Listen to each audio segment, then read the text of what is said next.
good afternoon and welcome to the Voice of Todd. I'm Tom, and today we have the final day, day 3 of Xbox at Gamescom.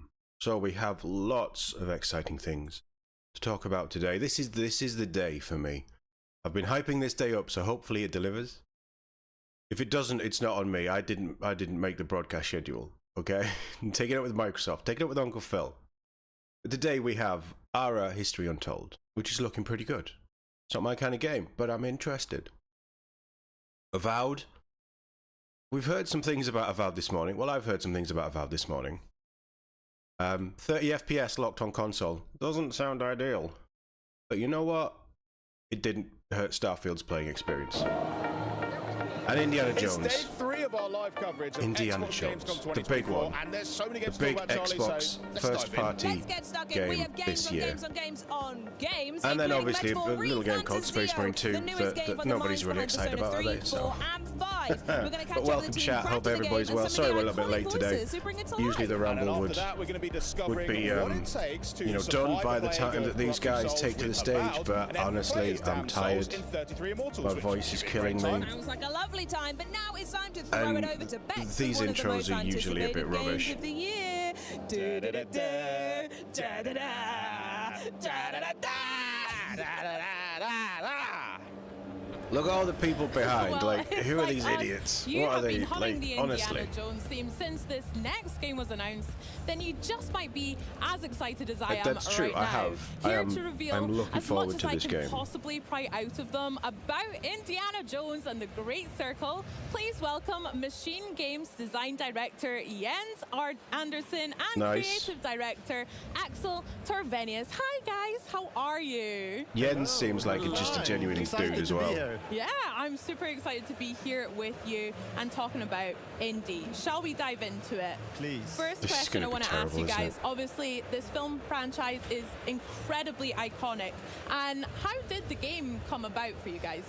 Yeah, I mean, it is a bit It's surreal, Todd Howard, right? wasn't it? We've been pinching ourselves throughout production. Is this happening? But it is, I promise. And so it all starts with, Todd Howard had been this Todd's apparently a long-term massive indie vision and fan. dream and ambition to do a new, interesting Indiana Jones game.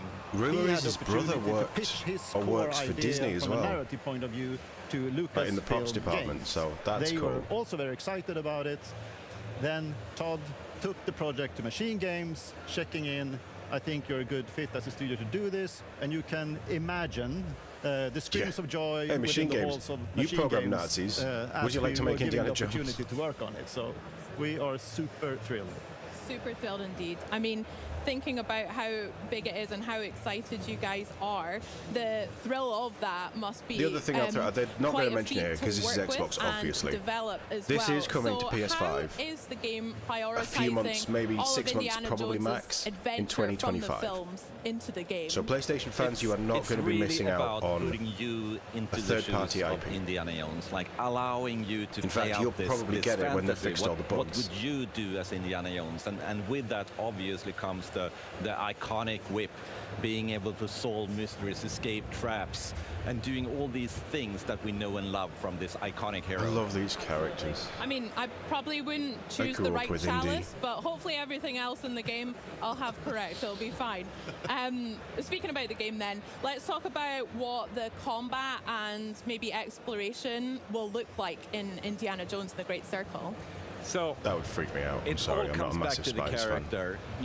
What could you do? So combat, compared to, we come from a background of working on Wolfenstein for a really long game, like big double-wielding shotguns. This game is not that. This is much more adventure-focused game.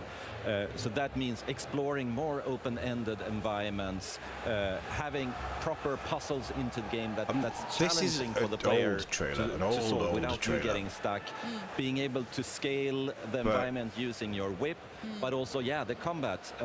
Like The whip Indy mechanics is in known this for trailer his don't look finished. knuckle-busting, brawler-style combat, so punching enemies in the still looking face, forward or to it. Hey, even Mike, how picking we up a doing? Nice to banjo see and you. smashing them over the head. You'd It's rather all have about trying to Japanese recreate manufacturing and that reliability than really indie 6 months earlier? almost comedic I hear matinee you. style adventure. Absolutely. But At I'd the- rather at have the- Game the end Pass, of the day, he's an 'cause then I don't need archaeologist, to pay for but, this. not quite BJ, but he does a good job with what's around him. Can't wait to get into that. Speaking of utilizing the environment, can Honestly, we talk about like the puzzles that we'll see exclusivity in in games is Indiana a Jones joke, and the Great especially for Circle as third-party well? stuff. Absolutely. This is one of the But wherever kind of this new releases, it's type coming of to features PC that we haven't done day so one, much so- about, with before at Machine Games. So that was a really interesting challenge. And as I mentioned, we want to make real puzzles. We want you to be this kind of professor, archaeologist. So And I there's think a lot they've of games, gone, obviously it big snaps games back into out there third that kind person of for dumb certain down the points. puzzles I for the think sake they've of gone with just this making as a sure the first player person gets game. That's what the Machine full Games do. experience. But let's We be clear, that's their have field of striven- expertise, and they do we it have very tried well. really hard Yeah. to just Also, make them Star Wars exciting to Outlaws is explore like, and oh, build it's all these Uncharted in the systems, Star like we Wars have the universe. camera Well, they don't and the want, oh, it's journal Uncharted to in the help, Indiana Jones universe. you through the Uncharted puzzle. is You Indiana get to, Jones. investigate That's where and the idea of discover, and Uncharted if came you from. still So having do this get in stuck, first you have the person, it's camera, that you can distinct pick it up, you can snap a difference. photo You're of the closer to the puzzle, and action. Indy will You feel provide a more little like clue indie what you instead need of to do. controlling You can indie, take but another also one if you it get takes deeper, away so you the, don't oh, it's just have to go Uncharted. off to YouTube to see the solution. Which I think is really clever. Also extremely Initially, I was important to worried about try it, to but I think hit it's really the clever. Sweet spot of making sure Harrison that Ford we keeps have this getting paid for complicated doing puzzles basically from a nothing. game mechanic Yeah, but every point of time view, he's but on we an also actor's need to set, doesn't make he break sure his that leg? they feel like they fit I'm pretty within sure the one of the environment. doors Like in it's an Star actual Wars part of this ancient temple that you have discovered. The But seven there's a contextual Force sense Awakens? to it. So The there's door many accidentally different closed on his leg and components, broke his but we ankle for feel that 6 we are in months a or very, something. very good sweet spot at the moment. It's probably best that where it he's sits. paid I to do believe in nothing. you too. I can't 'Cause wait he's to a- see them. he belongs in a museum. speaking He's a about national treasure. ancient temples and International things, treasure. Obviously, we see a whole bunch I love of Harrison Ford so iconic and much. interesting I love his grumpy locations demeanor that Indy nowadays, gets but to travel to I just love him. across the films too. Whereabouts in the game will us players get to explore and It's probably one of the reasons I discover? love Nathan Yeah, Fillion so so much, because he's we have basically modelled himself on Harrison Ford. The base narrative and the core story is already, it makes sure that we put the player on a global adventure. We get to visit a lot of different locations. I want to see a series of gameplay, just a reasoning long behind some sequence these of actual locations action is a gameplay. twofold reason. One is, of course, that it fits the narrative, the story that we want to tell. As soon The as other you one see is that- also to make sure that that graphic, we the introduce Indiana Jones new, logo, you just interesting, hear the exciting music, don't environments you? throughout the full campaign. So you will get this dynamic pacing of, wow, a jungle, a desert, mountains, you know. So we're really trying to make sure that that balance and that contrast feels exciting and thrilling at all times. Yeah, Yeah, that he sounds was, great. wasn't he? He was a I mean, carpenter a in lot of us, 76. I'm sure, me especially, 75, I'm very 76. excited to get my hands on that whip and take that out for a spin. Is there anything Yeah, you want to he's- share just I think now he's about durable. whip I mean, he's been wielding around for a and while, how right? that can be used within the game too? He's crashed his plane a few It's such times an and he's still important kicking feature. Like, himself. it's iconic for the character. So from day one, it's been, you know, incredibly important to get right. And we've had, you know, It's just super talented shout out to Troy engineers and Baker for, from animators what we've working heard, doing an really hard incredible to Harrison get, Ford you know, impression. the- Obviously, he's the got to put his own feeling little of it spin on it. feeling right, like there's a mix But of he simulation, physical sounds, if you simulation close in your there, there's eyes, a mix of it's animation not Harrison that takes Ford. over. But when everything that else is allows going you on, to do he all these sounds things that we pitch want to do. perfect, You like can, Troy you is. know, attach it to things in the I environment. know he does a lot of things and he's all pull over the them, place use and it he's one of the to most scale successful walls. Probably It's of the also a combat generation. tool, so really But being what- able what a to talent use he as is. primarily as Regardless an of what you entry think point to about combat him, is a very he's good way to use incredible the at whip. this You can stuff. use His it to craft is disarm just- someone, so you can turn around and then use it You know, to, you've got to to give him pull that. an enemy into what we call clinch, so you can punch them. You know, it's a very versatile tool. I don't remember the camera in and the films. Getting that to feel right has taken a lot of work. We have the audio part of it. We actually Whipcraft. Super important. I Yeah. mean, it's such an iconic part of Indiana Jones' character.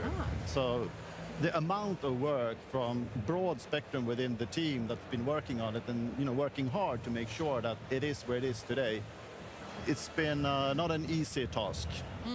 We even brought in experts, like we went to visit the Swedish Bullwhip champion to, he No got, way. yeah, and you know, our audio team went there and rigged mics and everything so we could Nice. get the sound just right Wow. and see how it's actually being used. Oh gosh, that must have been quite the day. I love that. Can't wait for that part personally. So let's talk about She got a what fetish it was for like whips. working He keeps with bringing up the whip Lucasfilm. constantly. Obviously, absolutely synonymous with Indiana Jones and a lot of amazing IPs. What can fans expect in terms of authenticity in your game? A lot. So speaking to the point of working together alongside with Lucasfilm Games has been extremely, valuable and appreciated. We have been on a constant iterative basis with them, basically a weekly turn. We've been in contact with them. They are the experts of the IP. They are the experts of the franchise. So how did they seeking make their the fifth film guidance so bad? sometimes and making sure that we are on the right path has been invaluable and, a really good experience. And speaking to what fans can expect, there are two sides to that. For people that are fans of the franchise and fans of Indiana Jones, this is absolutely your fix. This is your Indiana Jones fix, right? But when it comes to, and it's might sound weird, there are people out there that do not know who Indiana Jones Sure. is. We are capturing them also, because at the heart, Surely and at everybody in the core world of knows who Indiana Jones is. and the franchise, Even the tribes who don't is a have internet, fantastic TV, world of deep VHS, narrative, and a great gramophones. adventure. So They know who Indiana Jones is. there is something for everyone in there. Amazing. I can't wait. That sounds so good. Well, guys, I would love to know if there are any parts of the film that you also emulate in the game, or if you could maybe share us a little bit of Easter eggs if you have any. Well, it wouldn't be a proper Easter egg if we spoiled it ahead of launch, so Oh, you come have to on. play it for yourself. But as Axel said, there's a wealth of indie trivia and lots of really cool things to discover in the game. So, If you know type thing. You will Yes. not be disappointed if you're into that. Amazing. Well, guys, thank you so much for chatting didn't with get me any new today. footage. Finally, last question. When can we get our hands on Indiana Jones and the Great Circle? December 9. Okay, Christmas wish list sorted Yes. then. Very good and very nice. Jens, Axel, thank you so much. Enjoy the rest of your Gamescom. I am It's been looking such a forward to pleasure it. chatting. I don't think it's all gonna be an things early access indie. game for I me. shall don my hat I am now as looking well. I think that's very only much right. forward to it. And remember, you can pre-order your copy of Indiana Jones and the Great Circle ready for December 9th. Excitement has also been on Game building for Pass. this next RPG since it was announced back in 2016. Now, this brainchild of some of the minds behind the Persona series is nearly ready to 2016. launch. Enjoy this look at Metaphor Re Fantazio. Oh, yeah, I'm out. Mike, this one's for you. Mix of gameplay and non-gameplay Only the one footage. who's earned the people's support is fit to be king. People may struggle to trust a king whose face they do not know. I want to protect this country and its people. The city of Rhylehaven. If you get rid of the culprit, I will appeal to the people of this town to support you. I like that the gameplay actually has the cartoony edge that the 2D animation does, or the anime does, sorry. Traveling from one nation to another. Well, there's Yeah, all your favourite art sorts of style, life yeah. threatening danger on the way. I don't think it's a bad art style from the horrors that we've seen in the last 4 days. This looks the best one. But yeah, Can you smell it's it? There's change in the air. wow. Looks like we've got Sanctifex Forden in the lead. And Count Luis hot on his trail.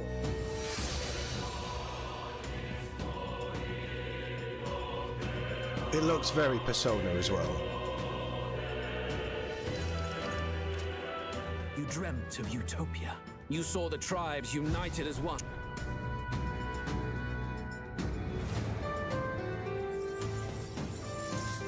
There are a lot Hover of people in the sword. crowd who have never supported you.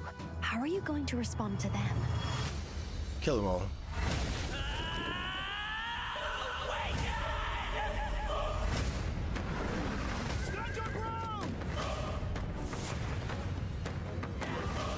I'm just going to casually sip my coffee.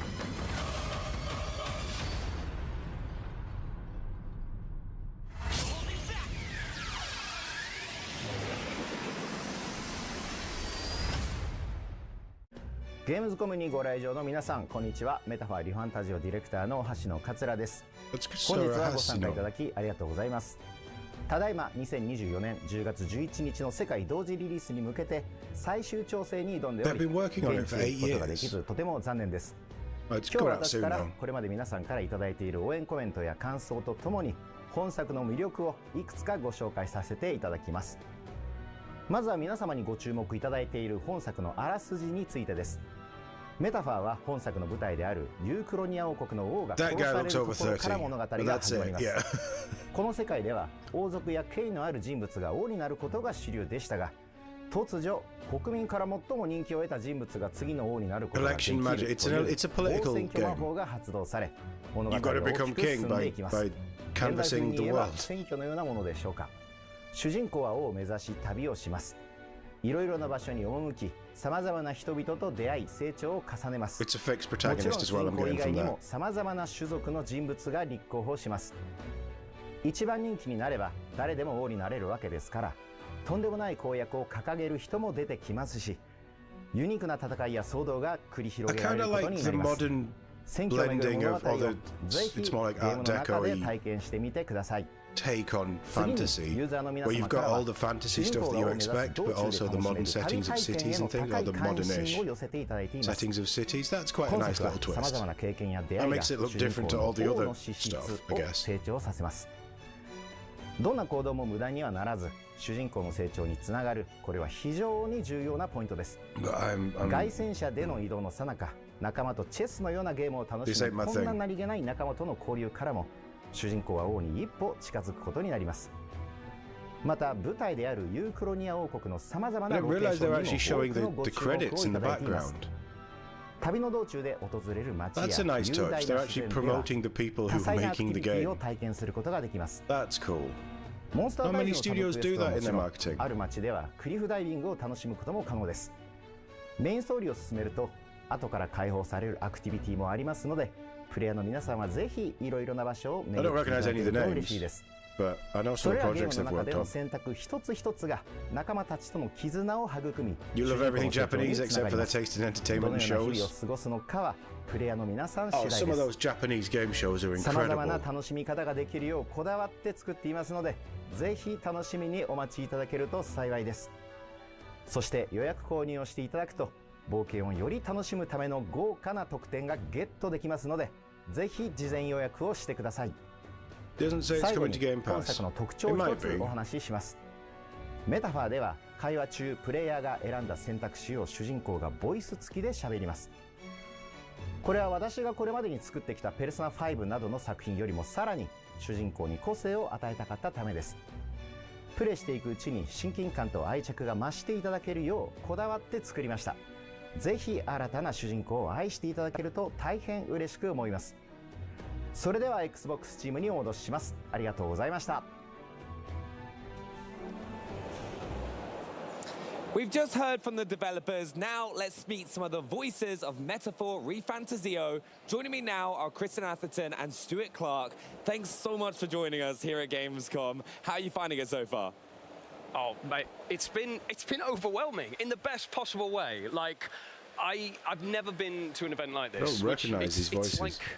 It's like gaming theme park. Yeah. Do you know what I mean? Like every area is themed. I'm looking at the World of Warcraft section now, and it's just like it looks like this themed attraction. People are queuing. They've got incredible rides. There's games. Like I just want to go out and explore. Like, as soon as this is done, I just want to go and I want to find some cool things to go experience. I mean, you walk in for the first time and it's just, you almost want to just stand and take it in. It's just a spectacle. I recognise her voice. People walking around in costumes, you know, I want to stop every single person and go, you look incredible. Wait, you look incredible. It's just, a lot of these people probably voice actors in that anime. We're having such a brilliant time. It's one of the best things that's wandering around the booth, seeing all the games. But let's talk about your game, because both of you play some incredible characters, right, in the game. Stuart, do you want to start off with who you're playing and tell us about your character? I can totally start, yeah. Okay, so I play Leon Stroll, he is your first ally. He is your brother in arms, your ride or die, your main man, your special dude. Laura Bailey, I'm running out of ways to describe it, but he is like your first and foremost. runs in very early. He is like a country noble who... Basically, he's a man of the people. He's got this idealized version of what a noble should be, how a noble should act, that is some how weird they should design. interact with the world. And it's an idealism that isn't always matched by the world that he exists within. And he butts up against that a lot. And I think it's so refreshing for him to find the protagonist and for them to share this kind of forged in fire experience early on, where they find that their ideals align and their there's motivations cooking. Obviously, align. there's cooking. And he is able to join him. He has demon horns. That first ally. Like his mouth gets ahead of him sometimes. Yeah. He's forthright. He will if he doesn't like you, he'll tell you. And if there's a grudge, he's going to keep that grudge. But if you're on the right side of him, he is your best friend. It sounds like everyone needs a stroll in their life. I think so. I think so. I agree. Kristen, what about your character? Well, if you need a stroll, you certainly need a Hulkenberg. Iselin Hulkenberg is, she was a knight originally, and she was the bodyguard of the royal family, the prince, and she sort of carries this extraordinary sense of honor and of her duty to the royal family. And when we meet her, she has this enormous wound because she was not able to protect the royal family in their hour of need. And so when we meet her, you get a feeling of she needs to redeem herself. You know, she needs to prove that she is the great knight, the great warrior, and she has your back. She is front and center. You want Hulkenberg to be fighting your corner. She takes herself very, very seriously. She's maybe not the person you want to play a practical joke on, because she will not get it. However, you do want to go to a bar with her and eat some weird food, because she likes her weird food. Weird? What kind of weird food are we talking about? I mean, I don't want to drop any spoilers, but basically... Huge spoilers. Huge spoilers. Oh yeah. Hulkenberg's cuisine. Yeah. I don't want to ruin her maybe one joke of the entire game, but yeah, she will eat what pretty much no one else will eat. That is fair enough. It's pretty much me at Gamescom. I was just going there going like, oh, what have we got? Like, going around the town. Yeah. But one of the hardest things I find when with any prep for building these characters is, what are you given beforehand? Are you shown like images? Are you kind of given extra details so that when you're going to build this character, what's the approach for you? That's a good question. Yeah, it is a good question. Honestly, Ben, it Stuff can I'm not vary really interested in. I'm just going to let it play out from because project I'm to trying project to in save my terms voice a of bit. So where you are in the recording process when the game's being developed. So it might be that you come in further along. I hope you're interested There's in so this. many assets. You can see full cutscenes. You're getting a full rendition of the world, or it can go completely the other way, and you're basically performing to an Excel spreadsheet, and everything is having to be conjured by your brain. I think with this one, it was sort of an in-betweeny stage where when we started the project, there was very little. There was like nothing to go on. I remember Scott, the localization director, was sort of describing these things, describing humans, human monsters, and I was like, okay, yeah, right, I get it. Do you get that? Yeah, yes, Stu, yeah, I get it. I didn't really get it. But then the assets start coming in, and you start seeing these animatics, these cutscenes. There we go, there's one. And you start to see the scale. You start to understand, like, oh, wow, weird. This is not what I pictured. Game These of the are year not traditional 2025. monsters. Only if it This is not a releases on traditional PlayStation, fantasy though. world. It's when the assets did start coming in, and especially when we started dubbing cutscenes and stuff like that, then I started to go, oh, this is different. This is like a different experience, fantasy-wise, to anything that I've done before. A lot of the monsters, they're almost like Hieronymus Bosch kind of, creations. They look sort of beautiful and terrifying at the same time. I don't know about you, when I auditioned for Hulkenberg, I was given, this is what she looks like, and a lot of kind of descriptive, kind of characteristics. And very quickly, I look at that and go, well, I look nothing like that. So you have to really imagine, you have to pretend every time you're in the booth. One of my directions was, you've got a six-pack on. Your armor is a six-pack. And, I'm a sweet little English rose, so stuff like that helps me massively. No, it must be a lot of fun, though, getting into those roles, because they're, like, as you said, such different characters to what you've done in the past. Yes, 100%. There are a couple of moments in the game that are huge battles, especially for a character like Hulkenberg, and I'm quite an extra performer. I like going big. Yeah. And a lot of the directions that I kept being given was, I think both of these guys like going big. You're very good at fighting these battles. Things hurt less. Do less, do less, do less. There are a couple of moments, again, I don't want to spoil, big dramatic moments where I was screaming and the performance directors are going, Kristen, less, less. To be honest, it's always said though, it's better to go less than be like, oh, more. Because 100%. Yeah, Freddie Fritz Jr. can do it, anyone can. That's true. If yeah, you've got that's more, true. you can kind of like take that step back and kind of get what you are after. Yeah, good point. I didn't get any do less direction. So what I'm hearing is that Stroll feels every attack, and he feels it a lot. The Hulkenberg can like take it, and Stroll is like, oh gosh. Bad ass. Needs work. Also, with it like being a voice recording and going and voice work, when you're going into that and you're kind of prepping to do the recordings, they're a good like, interview even though. Backstage, we're doing like little warm-ups in the despite morning, not being like, interested with, in like, the any of the Xbox stuff they're team, talking doing about, the hosting, like doing other like than red the lorry, yellow general lorry, green lorry, like bite my bug, all information this on like game stupid development. stuff, right? Is there anything particular There's you were actually a doing bit to of get charisma yourself about them into because they're the, performers. like, kind of Same with the mindset Date before Everything recording? guys. They were just, like any prep. this is us, we're going to have fun. Okay, less of a Whereas vocal sometimes exercise, it's a but I'll bit tell you what I did do throughout static. the recording process was that To be fair, this is the guy's studio best was a little interview bit that I've outside of seen London, him so I do. always had a train journey to go. And I played through the entire of Xenoblade Chronicles 3 on my Switch because it just got me in that kind of RPG mindset of like listening to other voice actors, enjoying what they're doing, feeling inspired, and getting me in that zone. So that was kind of my prep. It was more of a mental prep of just like getting you into the world of like fantasy, JRPG, that kind of thing. I found that actually really, really helped me. Yeah. No. I like to listen to computer game soundtracks when I'm on my way. You know, it's very tempting. You're walking around, you know, South London, and you hear this epic music in your ears, and you're like, I am a warrior. Yes, all of you should fear me. And actually, as soon as you take the music out, you're like, I am not fearsome or scary. But yeah. Honestly, it's been so much fun, like just kind of like seeing how you They approach obviously these enjoy what they characters in do. the world, and I can't wait to play the game myself as well. So thank you so much for both of you coming and joining us and like finding about the process and hearing about your characters. And a big thank you, and I hope you enjoy the rest of Gamescom and get a chance to go around the booth as well.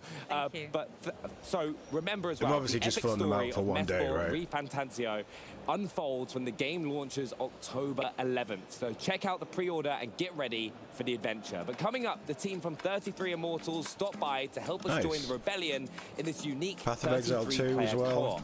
And later, we give you the ultimate booth experience with an Avowed demo only seen here at Gamescom. And remember, Avowed now will be running at available 30 frames on per Game second Pass day one. on So get console. ready, and a great Asterisk. way to get ready is to take advantage of an offer from Xbox Game Pass. Get new games on day one like Call of Duty Black Ops 6 on October 25th.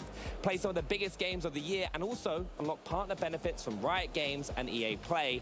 And if you're not already a Game Pass member, you can join right now and get your first month of PC Game Pass for $1 or €1. This They're offer won't specifically last saying long, PC so Game act now. Pass. But also, now we turn to a nutty puzzle platformer that trades acorns for ammunition.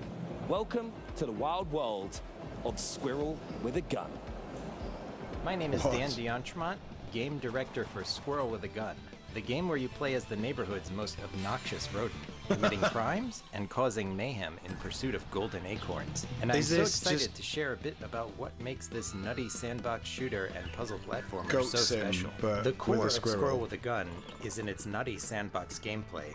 We had to make sure the gameplay was as crazy as the concept. You play as an unhinged animal as it wreaks havoc on the world around you as you explore and complete hidden objectives. You can be a nice squirrel and ask for snacks and pose for photos. You might get some rewards for wholesome interactions, like helping a bride find her missing groom, shooting some hoops, going on a little water adventure, and heading to the skate park to show off some tricks. But you can also choose to be a nuisance, pestering the community, like running them over with your little RC car, giving someone a shave, riding the drone, doing a showdown with Wild Will, the cowboy.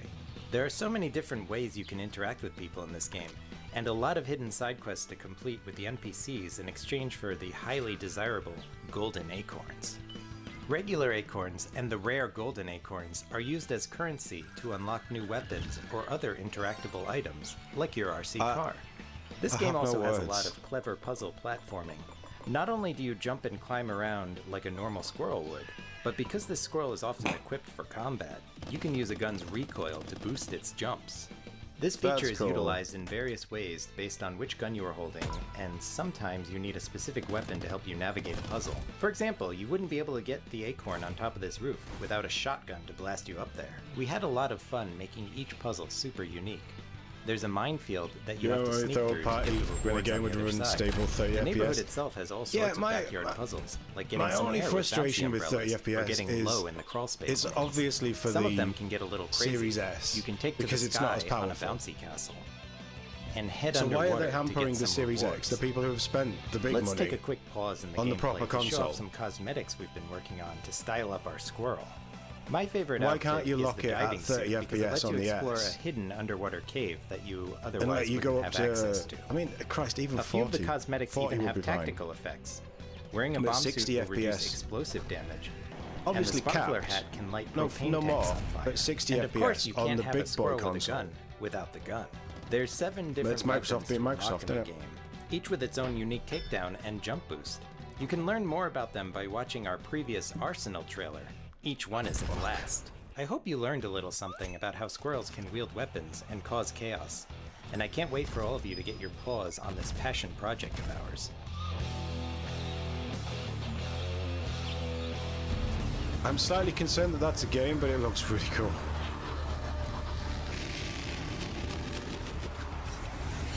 Is this Path of Exile?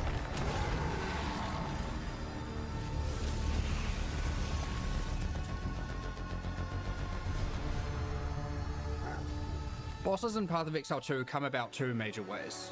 You obviously you're have right. It the does more depend on the traditional genre. approach where you create But a Avowed is first narrative, person, I think. and you design a boss around that So narrative. it could be a problem. You're playing Starfield in 30 FPS in third person was fine. One of my favorite games, Plague Tale Requiem, was 30 FPS. The second it was way, beautiful. which I think is something that can be very unique and create some of the more interesting encounters, is letting the creative genius of our artists do what they need to do. They can come up with something completely abstract, and this is how you get some of the most Definitely awesome abstract. things, because all of a sudden it can be something with 100 tentacles or 9 limbs or no limbs or 1,000 teeth or none, and obviously things that aren't even in my imagination.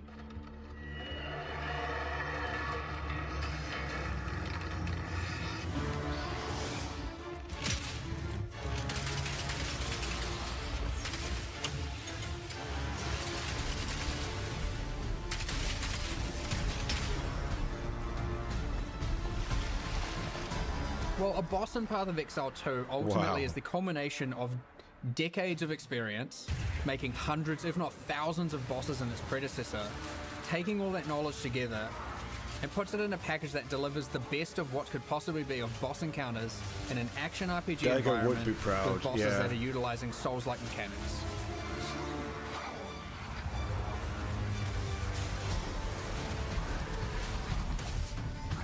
This Despite is the all fact there's over single 100 play. bosses and more to come, a lot more to come. Is it not a Every co-op single game? boss fight is completely unique, hand animated from scratch. It Oh, is wow. designed from scratch. It is balanced from scratch, and it doesn't reuse a single asset in our library or anything like that. Wow, that's impressive. If true, that's impressive.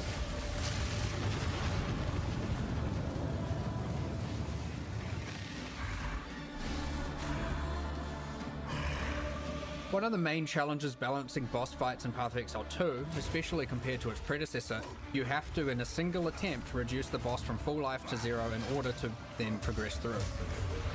If a player cannot defeat them now, then they're stuck. It is very, very important to us that Path of Exile bosses, mechanics, especially around telegraphing, feels fair to the user, as opposed to them being cheated out of something when they happen to die. I'm we out. want to make I'm sure not. that hitboxes are accurate.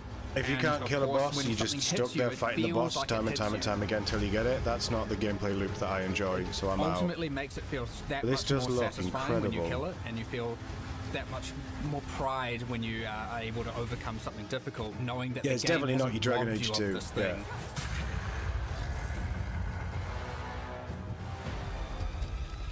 At the end of the day, you want to see that healthy balance where some people are struggling, and you want to see that moment, that second-hand moment where someone overcomes that challenge Oh, and absolutely. is so happy for doing so. If you like games So like I'm that, looking forward to that. then yes. So grotesque, I love it.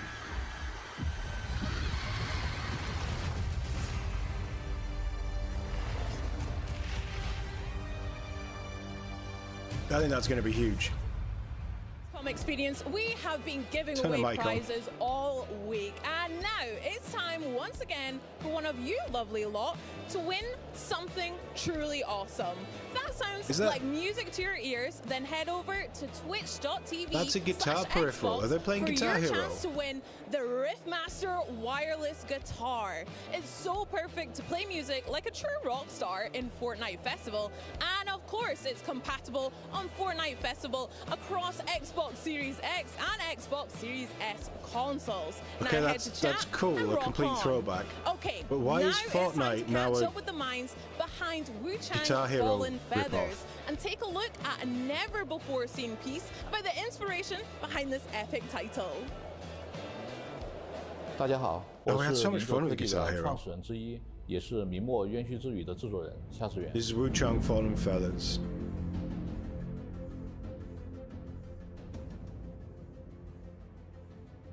明哲是一家位于成都的游戏公司。成都有非常丰富的历史底蕴和传统文化，这里有神秘的三星堆，有脍炙人口的三国故事，也有大量的历史建筑和文物。我们在这片土地上生活和工作。作为游戏从业者，我们很希望能够把这些独特的东西带给大家。 It looks like a call center. 游戏的故事背景设定在明朝末年的1647年，张献忠刚死，川蜀地区正迎来他最黑暗的时期。由于战乱和羽化病的出现，这个地区就变得非常的险恶。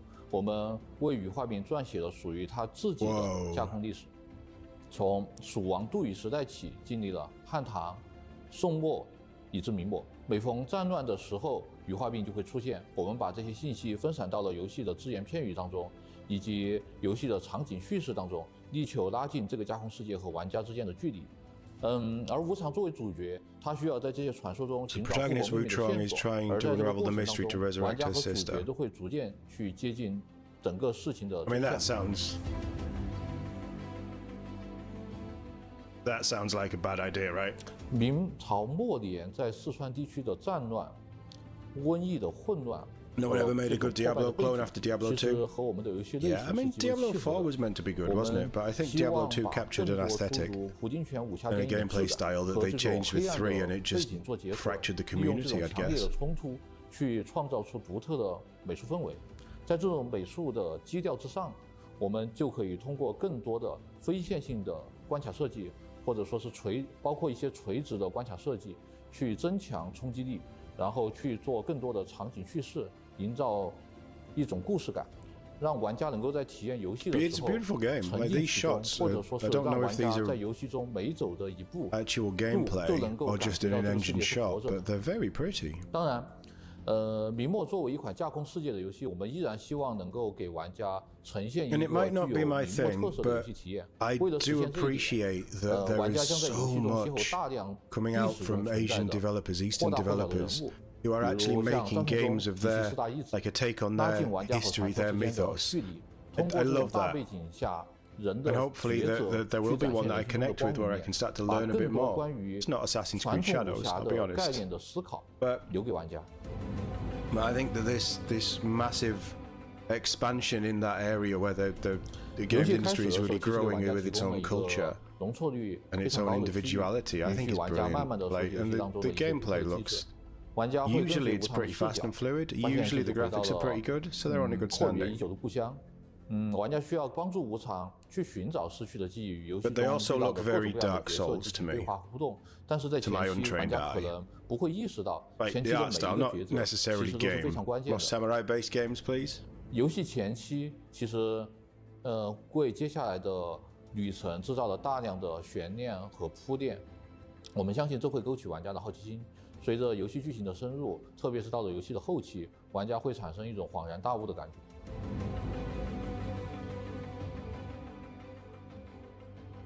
实际上，描述一个非常好的方案，因为扫描技术可以把时间的痕迹很好的记录下来。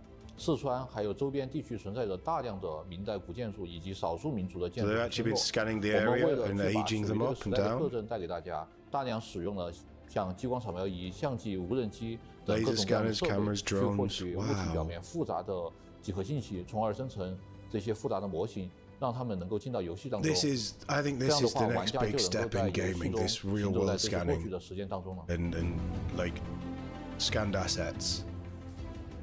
On such a wide scale that AI will let you do, I think that's huge, and it's something that Forza's been doing, Forza Horizon and the guys there have been doing for a while. 让游戏的核心战斗在不偏离本味的基础之上，能够更加的具有动作性和策略性。比如我们的双刀就借鉴了武侠电影，双刀的部分招式在和对方拼刀的过程当中，能够偏斜对方大部分的伤害，并且造成伤害。但是如果这个时候玩家的体质太弱，那么则无法续航。所以说这个时候一般会选择一些 TG 作为组合去弥补核心机制的不足，进而这种不同的搭配就会造成玩家各种各样的 build。Dual tunnel thing。我个人其实比较关注玩家在战斗中和怪物的交互和反馈机制。所以说在战斗系统的核心设计方面，我们强化了战斗方式的多样性和策略性，针对不同的招式。应该说是针对不同的怪物的招式设计了更多的解法，力求丰富玩家的战斗体验。武术指导在参与项目的过程中，会根据游戏的动作去进行包装，然后最终确保效果是符合预期的。我们的动画师将根据武术指导的设计，再进行2次调整和制作，这样最终游戏的动作就可以在游戏性和观赏性中间取得一个比较好的平衡。I mean, mocap and stuff. I just 当然，首先很高兴能够使得数年再和广大玩家见面。这个宣传片的主题其实是说从人堕落成怪物。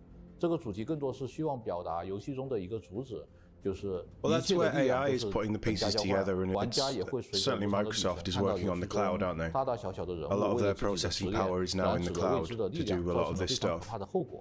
they have the ability 出现的 BOSS 其实和无常是有血缘关系的。游戏中家庭的这个主题也将在这个人物的剧情中得到体现。Look at Hellblade 2. I think you saw me playing Hellblade 2, right, Mike, if you haven't played it yourself. Look how beautiful that game was in Unreal 5. And the step up in 10 years from Unreal 3 to Unreal 5. Imagine another 10 years when, memory has gotten faster and more compressed.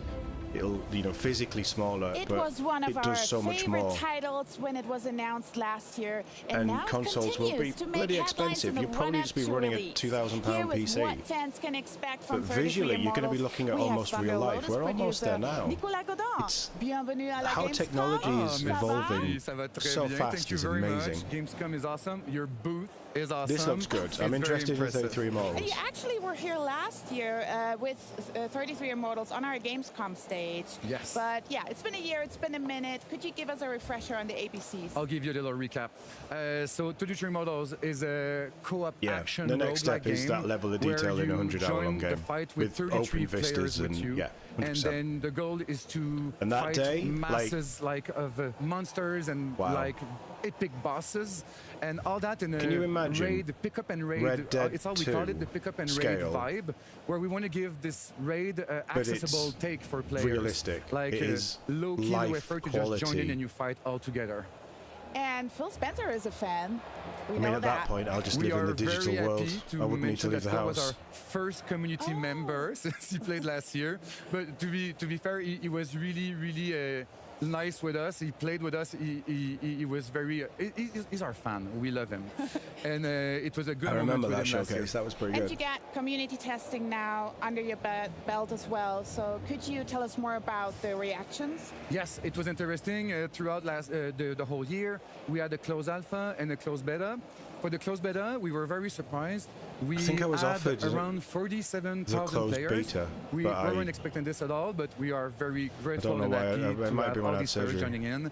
And it was nice because we also had a survey in it, and we asked them, would you recommend that game? Yeah, we're heading to the Matrix battery farm, aren't and we were very happy to hear that 94% of them if I'm playing would Witcher recommend 7, it. So for us, it was clearly and, a you big know, Mass success. Effect 23 at that point, I won't care. And those community testings can be very revealing. So what did you learn about that for your game, and how does your team evolve things before release? Yeah, indeed, we learned a lot. First of all, we confirmed that our core game mechanic is working very well. The fact of playing with 32 players as a big group in the world, in boss fight, it was a good success. People appreciated all the co-op mechanics.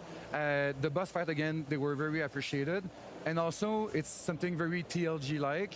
It's that we know we have gorgeous art, like gorgeous animation, gorgeous art everywhere. It's really our I'll say our it's that tagline like when you talk about our Disney and we art respect that, and style. people appreciate that. But I kind of like it with a game like this. On the other end, we also had tons of feedback, and that was good because we needed feedback, obviously.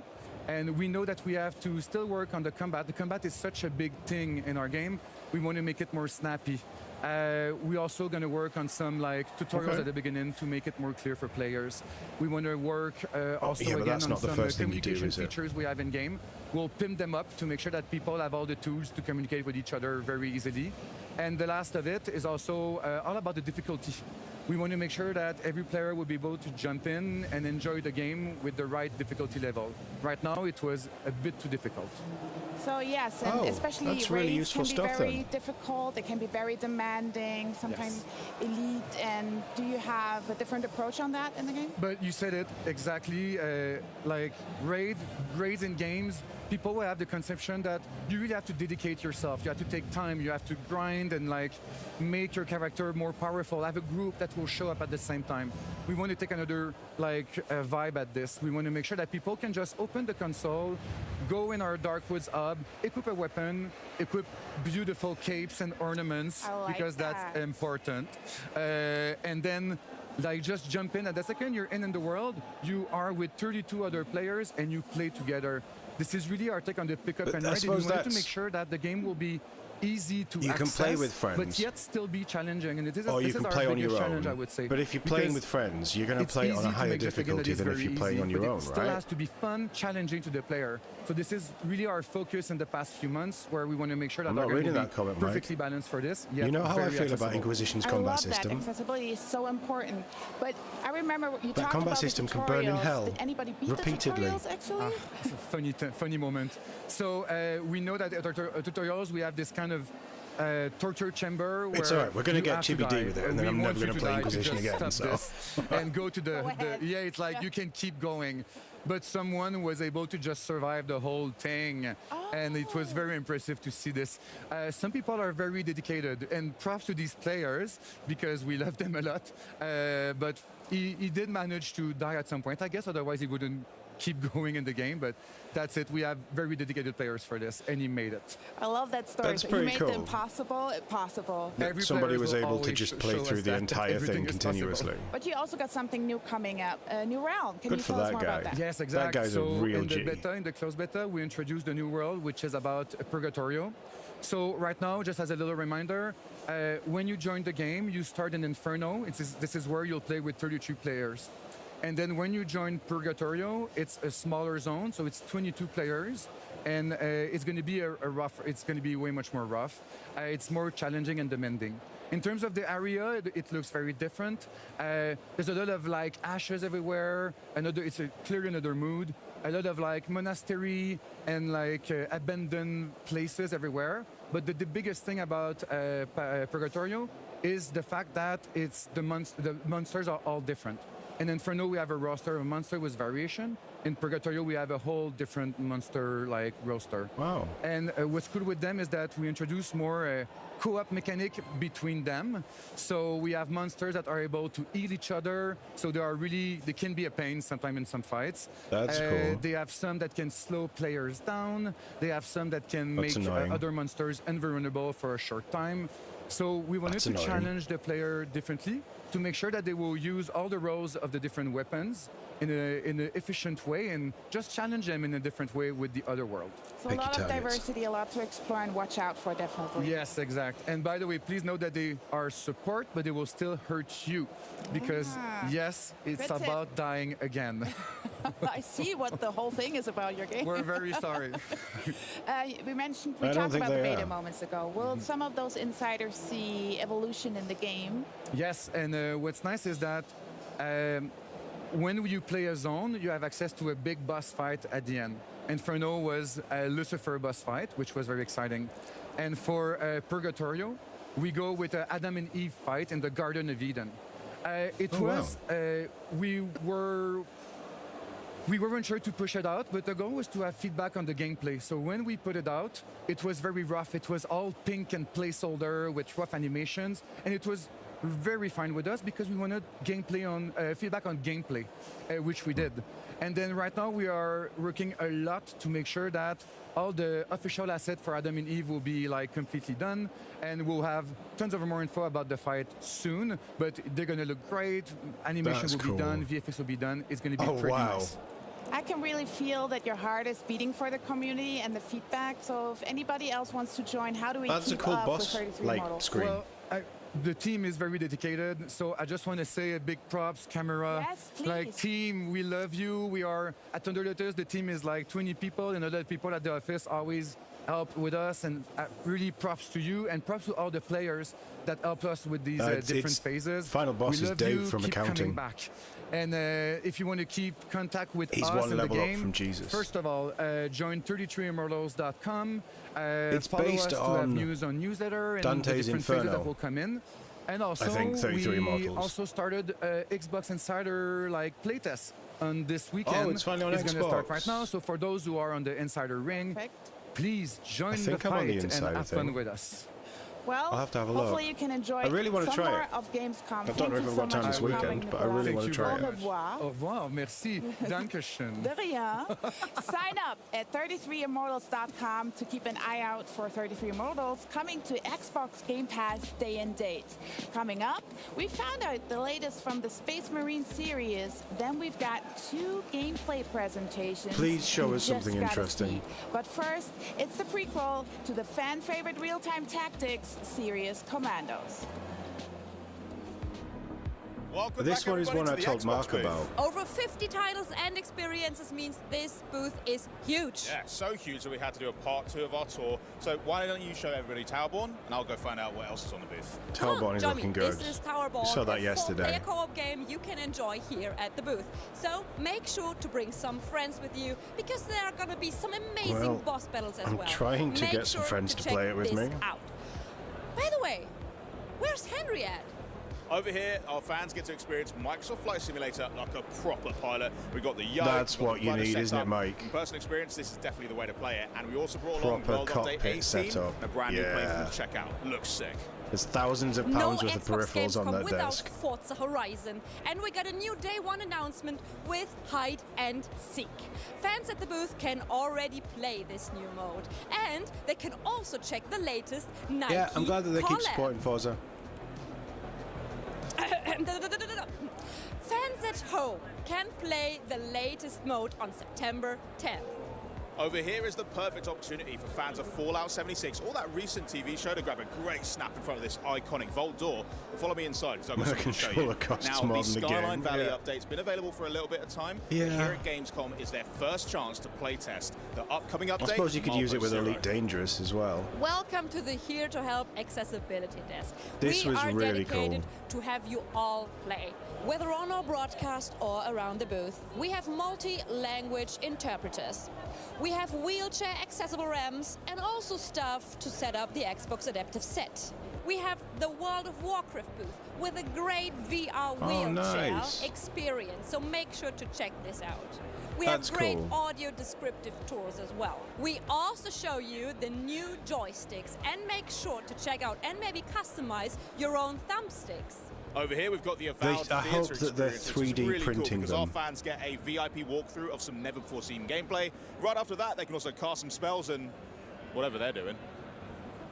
Are you ready for Romance the right there. pirate party experience? Then check out the Sea of Thieves booth here at Gamescom.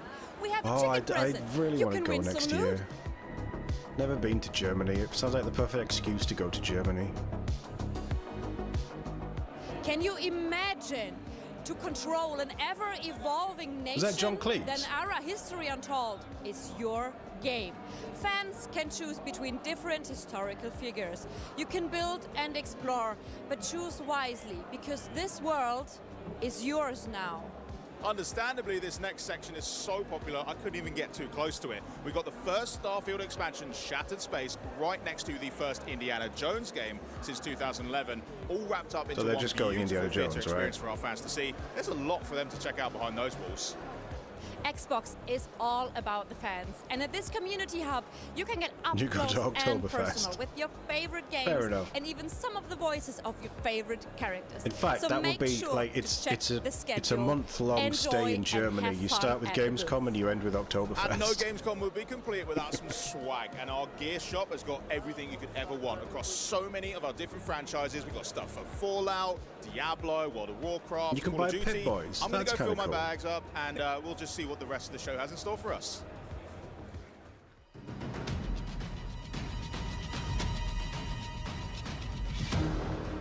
Man, Avowed's looking rough.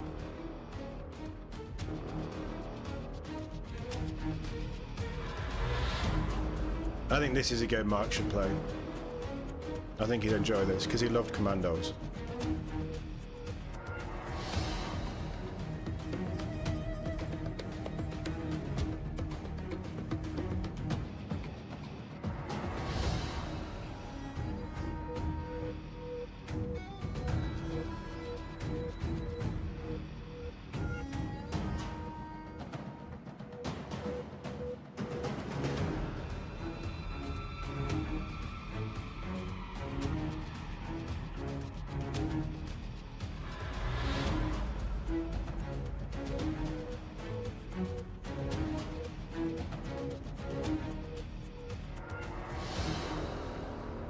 Although I remember seeing it as being different to this, but this is obviously what the game looks like. They've gone for that retro vibe.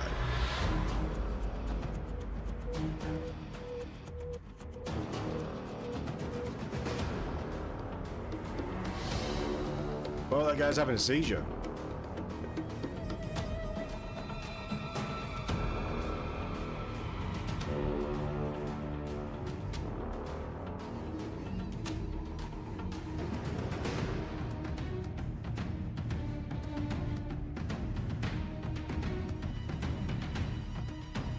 Oh, you can hide the bodies? That's cool.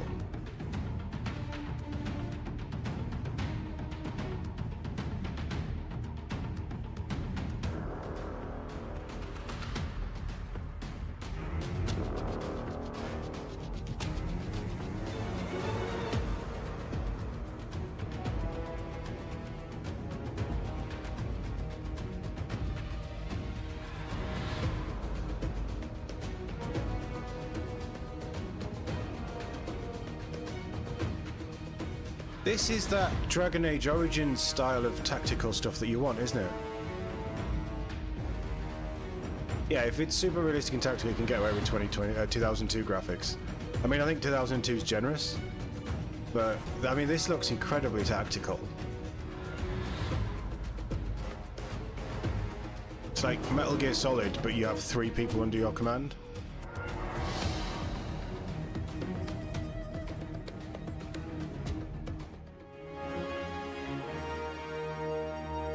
Coming in Game Pass as well. Oh, cool. And that Yeah, was Commandos Origins. I'm pushing Pretty Mark good, to didn't play it? that. Now to Warhammer 40k Space Marine. Henry, did you Come know it was on. released back in 2011? Now, 13 years later, Space Marine 2 is nearly ready to make landfall. Here with more, please welcome Saber Interactive's Chief Creative Officer.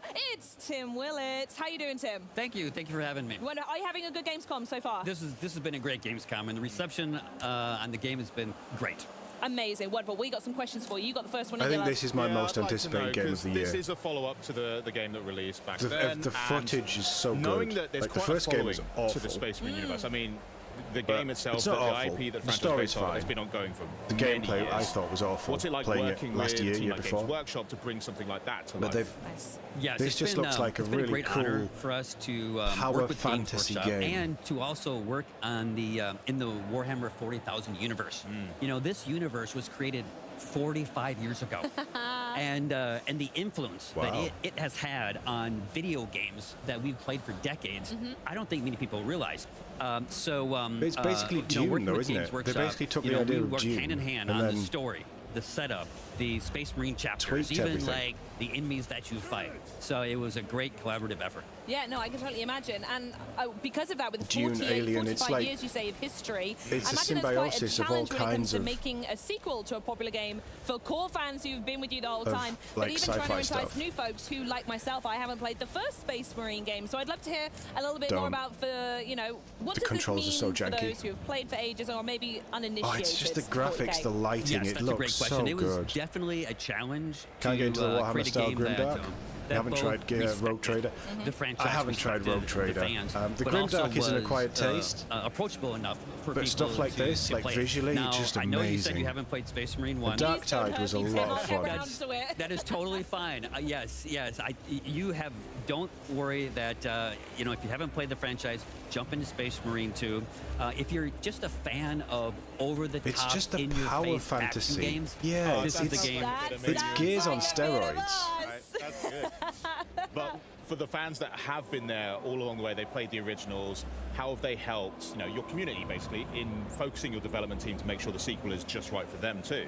Yes. The community, the Warhammer 40,000 community is intense. It's millions strong, and Well, they love it, right? they love it. Passionate amount of love, yeah. If it's been around for 45 years, then so yeah, working of with course Games they do. Workshop, they have their community team, they have their expert writers, and we have talked to the community. We made sure that we are delivering the game and the experience that really is true to the franchise, and to really It looks make so you good. a true Space Marine, that power fantasy of being the most badass soldier in the universe. I mean, have you seen the sort of stuff they're up against? It's crazy, right? I was going to say, looking at it, that was going to be my next question, actually. love that how shield is this love and this thing. influence reflected in the action Where and the it's pace of that the game that you we're saw looking on at here? 'Cause that this top looks- right corner, well, he took you said damage it's on the quite top intense, right, it and looks that's pretty full on. the shield flared there. That's cool. The key to Space Marine 2 is both the Rogue complex Trader's your melee kind of system, genre? and the I've heard range incredible combat. things about Rogue One Trader. of the things I'd that like to play you will it, but see it's is, because Titus it's not has to use voiced, I'm not everything going to in his stream it. arsenal,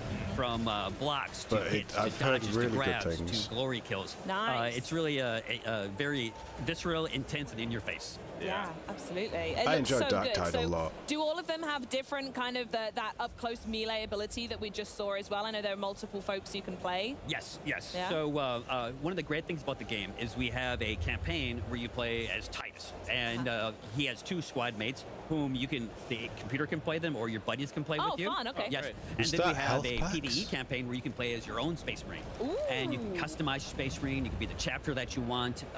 You can upgrade. That's great. And then that Dark also Angels, leads here we to come. PvP. Every so day. you can go head to head with other humans.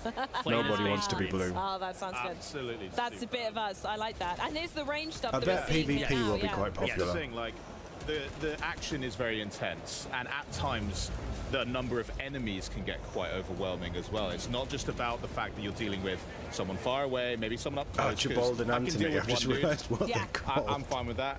He's fine with that. Tell me Yeah, about hi, the sort I'm of technology you've Anthony. had to I'm a develop to Space allow Marine. for there to be so much going on screen at once. Yes, so the key critical component of this experience. That was sick. by Yes, the way. that is Are you an kidding me? awesome glory We kill. just need to quickly go. Nice job, Tim. Like that, Tim. Yes. So the Swarm engine. The Swarm engine was developed by Saber It's their own Interactive personal engine as well. World Yeah. War Z, and that has been developed, and now we're in Swarm Engine 2, where we can bring, massive amounts of Tyranids, never seen before, and they just come at you and they break apart, and every one of those Tyranids, based on our new AI director, starts thinking, and they're thinking about killing you. and it is an over-the-top war, like epic, like never seen before, epic war, where you are the main fighter. And is this just going around in the skybox? Because I don't know about you, Henry, but the idea of like loads of Tyranids flying at me sounds kind of fun. Is it something that you can see from a distance, or are they hopefully like the coming skybox at is you? good. Yeah, they're much scarier. They're just Tyranids. Yes, especially when they're hundreds and hundreds. Well, yeah, that's true. Yes, Yeah. but they come at you with everything, and you need to use every weapon in your arsenal. the amount of stuff that's going on. Every move that you practice to stay alive. You can see here where the Tyranids are moving into the battlefield. I cannot wait to play this. It's nuts. And Hey, don't get me wrong, next week is all about Star Wars Outlaws. Into individual units that have September their own 4th. I was going to say, all how about does that Space work Marine with 2. the swarm? Are they all on a set path, or as soon as they land, is it just like the fastest route they can get to you and start messing you up? So our new advanced AI director coordinates the battle. Nice. So the swarm can come from different directions. The swarm kind of like breaks apart, like when they separate. That can happen at different times, based on the state of the battle, based on what you're doing, and based on what your Space Marine buddies are doing. Tim, you've done it again. Did you see that one? No, that one was sick. And what's the show about? that one was yes. I'm so distracted. The glory This looks kills so are good. amazing. You just said that they assess what the state of the battle is. So does that mean they're also reactive? And if they're thinking, oh, he's got this lane covered, let's direct some around here to sort of flank. Is that the sort of thing you're talking about? Yes. So you are a Space Marine. You're a Primaris Ultramarine, okay? But we can't make the game super easy for you. Nah. So you'll feel like, I'm bashing these Tyranids, but then they overwhelm you, and then the AI director can bring in more advanced units from different directions. They can flank you. So the ultimate it's goal like a is games master to feel playing like you're not against going to you. survive, to feel like this is you're going to lose, but you make it and you it's win, just and it's a great feeling. It's like at every so opportunity pretty. you're just about to close the gap, feel like you're getting ahead, and then you guys are just like Sebulba, just chucking a wrench in my engines, and I'm falling back again, and it's all over. Got to work from scratch again. Yes. Crazy. Yes, it's very Good intense. reference, Henry. Oh, thanks. Yeah. Very on Cheers. brand for you. I like it. Yeah, that gameplay we were just looking at, by the way, the sheer size of it. Yeah, here we go. Look at this. Oh yeah. I mean, we can see a little bit of the swarm here. Maybe. Yeah, that's a flying. They're flying Tyranids. If Their their engine can do all of this they're and attacking still these stay huge smooth kind of radio towers with and minimal you frame just, rate drops. Destroy them as you try to Oh, survive, boy. because they start landing. Different units start landing on the same platform that you're on. And as you can see, there's I am there's very lots of ways concerned that about you how can this is go going to run. about killing bad guys. Yeah, not for you, mate. So it's not just mindless violence. There is also quite a lot of objectives, mechanics to be following as well. Strategy, yeah. Yes. So if you played the first one, and I know you haven't, that's okay. I've got some homework to do. I understand. This is our melee system is much more advanced. It's much Good, deeper, 'cause it and was our awful in the ranged first combat one. system is also much more advanced. So I like to call it the dance of death, where you have your melee, your blocks, your reactions, your critical hits, and then you can also pull up your ranged weapons, take out enemies from a distance, and you really need to learn how to use the tools in your arsenal I'm seeing a of lot of death to weapons win the lying battle. around and things. It's got that Halo vibe where you're just constantly picking stuff up. The Tyranids, but the chain's integrity in the top right corner. So I'm clearly guessing that if you let that get to zero, Yes, mission over for you. Right. Yes, definitely. Absolutely. Were there any other technical developments that really plussed up Space Marine 2, by the way? This is our own technology. Nice. And when you build this technology This is a for really good a deep game, dive. you can make it awesome. We talked about the swarm. We talked about the AI director. It's crossplay. No. Yes. Ooh, I love So that. you can beat up your buddies. I will. And You're first, by the way. Yeah, I can tell. yes, and then you can play solo, you can play PvE, and there's a full-fledged PvP mode as well. So it's a very dense game. The PvE stuff has me excited. Oh, I love it. So give us some more juicy information. When can we actually get our hands on it? So I'm just going to mute the mic a second. Bear Space with me. Marine 2 comes out September 9th. If you pre-order it now, you can play it early. Yes, It's right around the corner. Wow. We're testing the servers, making sure that the infrastructure can survive the Tyranid horde that's coming. We feel good. The reactions to the gamers here playing it is great. We're excited, and we want to get it out the door. Amazing. Thank you, Tim. It sounds like you're super busy. We'll let you get back to work on getting on the Horde. Thanks for stopping by. Run out of time, Tim. Crack on, bud. Yeah, we're looking forward to it, though. I'm definitely playing. Yeah, for 100%. sure. Well, coming up, though, our friends at Xbox Game Studios show I think it's going to be us huge. how If nations are it made isn't in broken Ara at launch, History I think Untold. it's going to be And then we're going huge. to catch up with the team from If it's Obsidian broken at Entertainment launch, to give you guys gonna be rough. an exclusive gameplay presentation direct from the Avowed theater here at Gamescom. I But first really up, want to it's see what they're First doing with Descendant Avowed. fans have been looking forward to all year long. It's Invasion's right around the corner, and we also got a look at what you can expect. And we also just learned, by the way, Charlie, that the newest Descendant, Haley's character trailer, will be revealed before the update goes live August 29th. So stay tuned for that. But in the meantime, what are they talking have a about? look at this. First Descendant again? Why are we pushing this again? We saw this Monday. No, Wednesday. We managed to fend off our enemy's large-scale attack, but the war is far from over. The Colossus still threatens us. This is the exact and our enemies same are plotting new strategies. footage. Can Ingress ever find true peace? Has Corel really given up on the war? I mean, they're obviously paying big bucks. After Corel's fleet disappeared, the Vulgus began moving from deep within the dungeon to raid the Ancestors' facilities in Ingress and reclaim the outpost. Detecting this, Ingress immediately dispatched a scout. That scout's name is Haley. Haley, who rose from a supply soldier in the guerrilla unit to a legendary sniper, is now a newcomer in the Descendant Corps. Ruthlessly eliminating enemies with her anti-material sniper rifle. Yeah, we've seen this She dominates before. battles with Oh, her that's a ability to shame. drop her body temperature and emit cold air when her emotions run high. When shooting from a distance, her weapon's critical hit multiplier increases, making her an excellent fit for sniper rifles. She possesses sub-zero bullets that fire multiple shots in an instant, and a storm And I snare don't, that pushes I don't back think and it looks rapidly cools down bad. enemies Like, I'd in like front. to try it, but I Above just all, Haley's specialty I'm not is seeing switching to her anything anti-material sniper super, rifle and firing like, a single incredibly individual powerful about shot, it. stronger than any other attack. In Season It 1, just kind the of Vulgus launches a new strategy, the Invasion. looks like this kind of Invasions game. occur randomly in 2 dungeons of the hard difficulty infiltration operations. Players can choose to enter between the existing operations or the invasions. Invasion dungeons are only available for solo play, testing the strength of the Descendants. 3 Vulgus legions will block the Descendants with different defense mechanisms. The quantum field creates an immortal state. Is that good or impervious to bad that you physical can only attacks. do certain The things in resonant solo shatterers play? cause massive explosions with the energies of RK and the Iron Heart. The Keeper Tile encryption device maintains a powerful security system. Invasion dungeons present I think new this is mechanics new. I that take it back. I disrupt think the that this is a Descendants' new look. operations. Solve these enemies' mechanisms and swiftly eliminate them.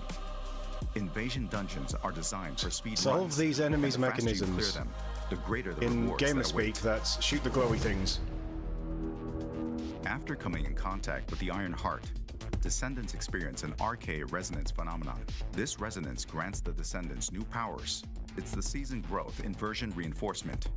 Inversion reinforcement is a new growth system that resets at the start of each season. It includes 5 types: hunting, attributes, recovery, This sounds very survival, Destiny. and seasons. Through the inversion reinforcement, Descendants gain beneficial effects for progressing through seasonal content, and can also obtain effects that compensate for their weakness. Each season, Didn't they say we some plan to of this tailor was and free, replace though? the inversion reinforcement effects, providing effects that perfectly fit the seasonal content. In addition to a new Descendant, a new Ultimate Descendant will be introduced in Season 1. Ultimate Freyna, who has evolved RK's toxicity into a more powerful weapon, will make her debut.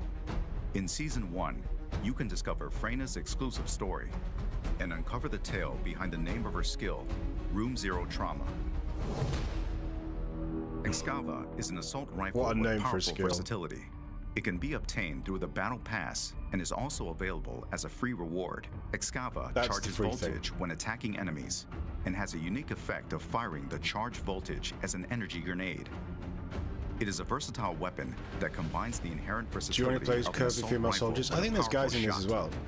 Frost I don't think you Watcher can is a create your own scout rifle character. that can be farmed through the Season 1 But content. yes, they're definitely When hitting leaning enemies into from the long range, curvy it female reduces soldiers chill with big resistance guns, aren't they? and enhances the damage of one's chill skills, making it a perfect fit for Viessa and Haley.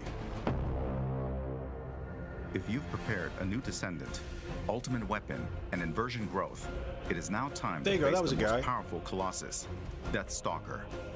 Deathstalker lurks in the darkness of the void, targeting They're the just life showing of off the new character, isn't it? This is the season one so far. To protect Albion from the threat of Deathstalker, we must once again venture into the void, unravel the mysteries within the darkness, and intercept Deathstalker. She can move from left to right and shoot things. The first things. season begins on August 29th with Haley. I hope they all can do that. Ultimate Freyna, and the new ultimate weapons. New episodes, dungeon content, and void intercept battles await you in Albion, Descendants. The first Descendant, Season 1 Invasion. Play for free. But we have seen pretty much all of that, so... Why are they reusing stuff? It's Gamescom. You could have put a different game in there, surely.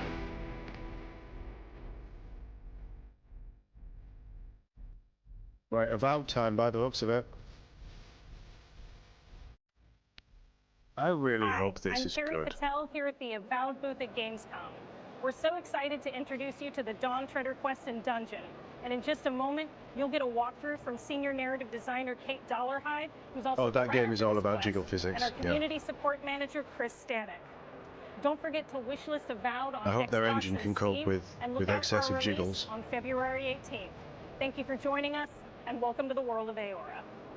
Hi, I'm Kate Dollarhide. I'm a narrative designer at Obsidian Entertainment.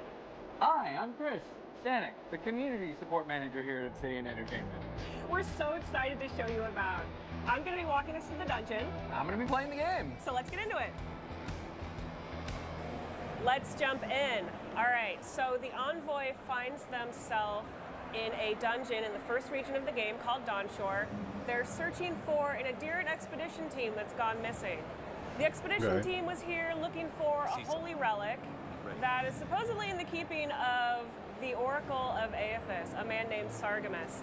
And the expedition team hasn't shown up for the last few days, so let's check in with Sargemus and see if he knows what happened to them. I'm sure he knew something. Maybe. The lighting looks nice. It has been too long. I had feared I was the last of us, but you... Oh, the very sight of you is a balm for the soul. I am the Oracle Sargemus, servant of the once shining god. He whose light has lately dimmed. What Does that sound like Matt to Mercer this to you? sacred space? So you can see at the top here we have an Arcane Scholar background check. That was selected at character creation. When you play the game, you'll have an option of 5 background checks to choose from. We chose Arcane Scholar because we're playing a wizard and it just felt right. But let's check the lore, tooltips, and conversation review feature. All right. Chris, if you wouldn't mind. Of course. Thank you. All right, so on the left here we have the conversation history feature. This is going to allow us to scroll back through conversations we've already been through and just, check on anything we might have missed that we wanted to confirm. And Interesting. I'll never use it, but interesting. God have been highlighted. This is our lore tooltip feature. Once Shining God is a reference to the god Aethys, the god of redemption, light, rebirth. He's that's also cool. Maybe I will use Sargemus' it. god.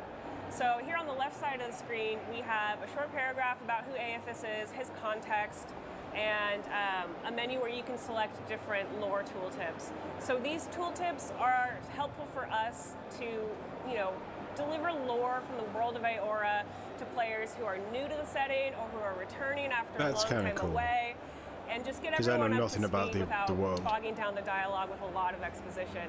So these are super helpful for us and hopefully for you.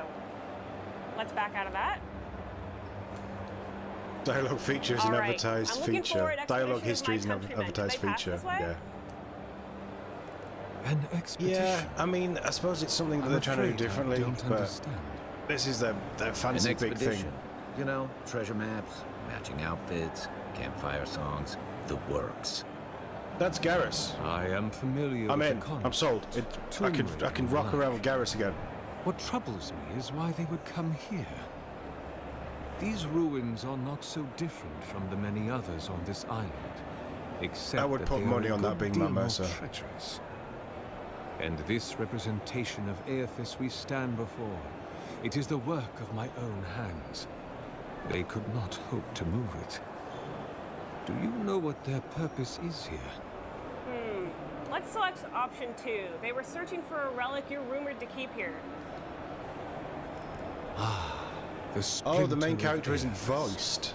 So I'm going to have to read out all this stuff like Dragon Age. I hope they were here to examine these exquisite ruins.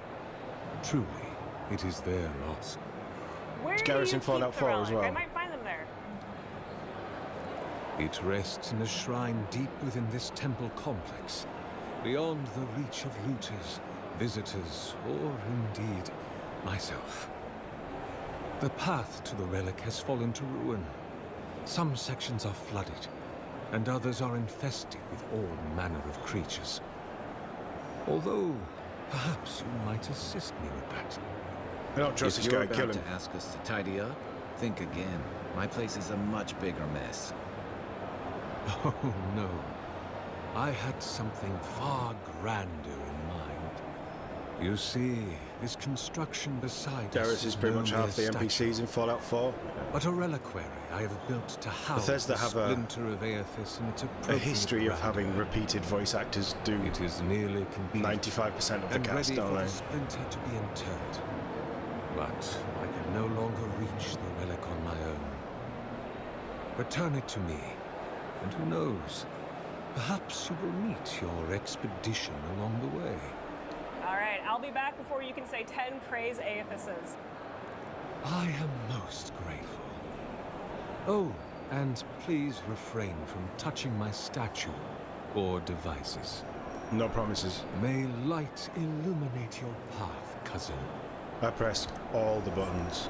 All right, so Sargeras had quite a lot to say there, but essentially he was saying that he didn't see the expedition team that we're looking for, but if they're looking for the relic, that might be where they are. And it just so happens that he also needs this relic to complete his statue here. His beautiful So statue. we've got He worked really, really hard on it. He has. He's powers put on a lot left of and stuff right on that. D-pad. It's like when It my looks friend like made things out healing of on popsicles. It is up or giving down Lego. and something else on the other one. You made me lose my train of thought. You're demonic. So, looks like our quest marker bet is it's Matt pointing us Mercer, to yeah. an area down below us, but I see that Chris wants to explore a little bit, so let's look at these breakable boards. It's got a sword symbol there. Can we get the sword out? Yeah. Leave those be. They protect my devices. Oh, I don't think he liked that. Yeah, he'll be fine. That's Surely he won't 1000% hold Matt it over Mercer. us later. Let's leave those alone for now and keep exploring. So, ooh, more breakable boards. Awesome. Let's hop across this chasm. Is it just the sword that breaks the boards? Keep heading up. So we have designed Avowed with a lot of vertical space in mind to make use of our parkour system. So it always pays when you're Parkour exploring system. to have a look around and always look up. You never know what you'll find. Like this chest. Ooh, we've got an accessory and some crafting materials. Okay, so Let's looting open is a up the big thing. inventory screen, I'm take sold. a look at that. So that's going to be Night Mistress's favor. This is going to give us additional essence for standing next to our companions. Essence is what spellcasters cast their spells from. It's our... I can't remember what the word is now. It's our resource. It's our spell resource. Yes. It's our spellcasting resource, of course. So Night Mistress's favor is going to allow us to cast more spells for longer by generating additional essence when we stand next to our friend Kai. So let's look at the character screen. All right, so we have attribute You think the points on entire, left almost and the our entire character cast of sheet Critical on the Roles in right. Pillars of Eternity You will 2? have seen the attribute points come up in conversation. They're quite prolific, aren't they? We select a number And of those they quite at often character creation and then work a with few the same points here and there studios. on level up. So we have put a number of points into intellect because we're playing a wizard. So we want that additional essence and that No, I'm elemental out. I don't want to be a resistance wizard. give us a little more Wizard's survivability boring. in combat. Now let's turn to our character sheet. You can see that we're level 6. Nobody We likes are magic. Nobody close to needs getting magic. a new level. If you hit them with a Close sword, enough. they're not going to get We've back got our up. background there. And then our health, essence, stamina, data, all those good stats that you can keep track of over the course of the game. So let's look at abilities. All right, we have put quite a number of points in the wizard ability tree because we're playing as a wizard. The first one we selected was the Wand Mastery passive. This is going to give us the ability to do additional damage with wands. Because we're double wielding wands, that's going to allow us to do a lot of additional damage. And then down below it, we've got the Blood Magic passive. This is a really fun way to play and definitely one of QA's favorites. Blood Magic essentially lets us start casting from our health. Why does everything have blood magic? So if we're slinging spells back and forth in combat, we don't have to use an essence potion. We can just start using our health. It's a risky strategy, but it is very powerful. Let's look at Grimoire Mastery. All right, Grimoire Mastery does a number of things. First, it lets us use higher level spells as we upgrade the ability. It also lets us memorize spells from our grimoires. So if you have a grimoire you really like, but you get a new one that's cool and you want to try, you can spec into some of those spells from your previous grimoire and then toss it aside and pick up your new one. So let's look at our active abilities. Well, in the grimoire, I kind of like the design of this. That's right, we do love to read here in Obsidian. Okay, so active abilities, we've got a Corrosive Siphon. This pairs very well with Blood Magic. So essentially with Corrosive Siphon, you use this ability on enemies, it steals health from them and returns it to you. As a Blood Mage, this means that I can cast more spells for longer and I don't have to worry about dying in combat. We're not gonna die. Never, you've never died while doing this. I haven't and I don't plan on it. I'm unkillable? I'm offended that it was even brought up. I'm sorry. I won't bring it up again. Our other active here is Arcane Veil. I bet he dies in this magical showing. barrier ability. Because we're playing a wizard, we're wearing light armor. We want to be light, we want to be nimble, move around the battlefield quickly. But that also means we're opened up to a lot of additional damage. Arcane Veil is going to help us catch some of that damage and not take it ourselves. And then down here we've got Bristling Frost. This is a spell we learned from our grimoire. There's a lot. Bristling Frost It looks like there's a lot. A ring of frost on the But ground this at sort your of feet. feels like It's going to deal accumulated freeze damage to any melee That's units not that unlocked, come though. and get up in your business. But this, it feels They're like gonna try. they They're not gonna make it though. No. There's a lot of different variations of builds and things that you can do, which is pretty let's good. not go crazy because what's gonna happen is I'm gonna die so many times just now because of this. It's hubris. This is the curse. And now that we've said it never happens. Oh, it's totally gonna happen. Yeah. All right, so our quest beacon is sending us through this tunnel full of water, so let's just have a swim. He's as about we to go drown. look for the expedition team. All right, it looks like we're coming into Sargemus's old workshop. We've got some Audra there attached to some wires. You can dual wield wands, Mike. You're gonna love being a wizard. Like devices around. Yeah, so Audra is central to the universe of Pillars of Eternity, where the people, plants, animals die, their soul leaves their body, flies into the nearest Audra pillar, and then goes deep into the earth to re-enter the cycle of reincarnation. Sounds like a lot of work. But can you argue with the results? No, you're right.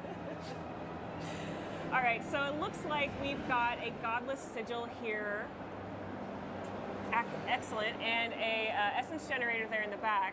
So the essence generator is going to unlock that godless sigil, but let's see what's actually being locked here. Top down in the water. All right, it's a gate. Excellent. Ooh, and there's a chest back there. I want to know what's in that chest, but I don't see an easy way. Yeah, Harry Potter, the greatest wizard of all time, didn't know how to dual wield. I was gonna try to ram the Just try to ram it? Yeah.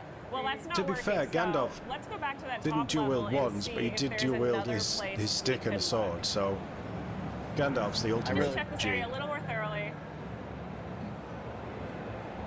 All right, it looks like there's a breakable wall there with an explosion symbol on it. We're not going to be able to break that down with our swords, so we're going to need grenades.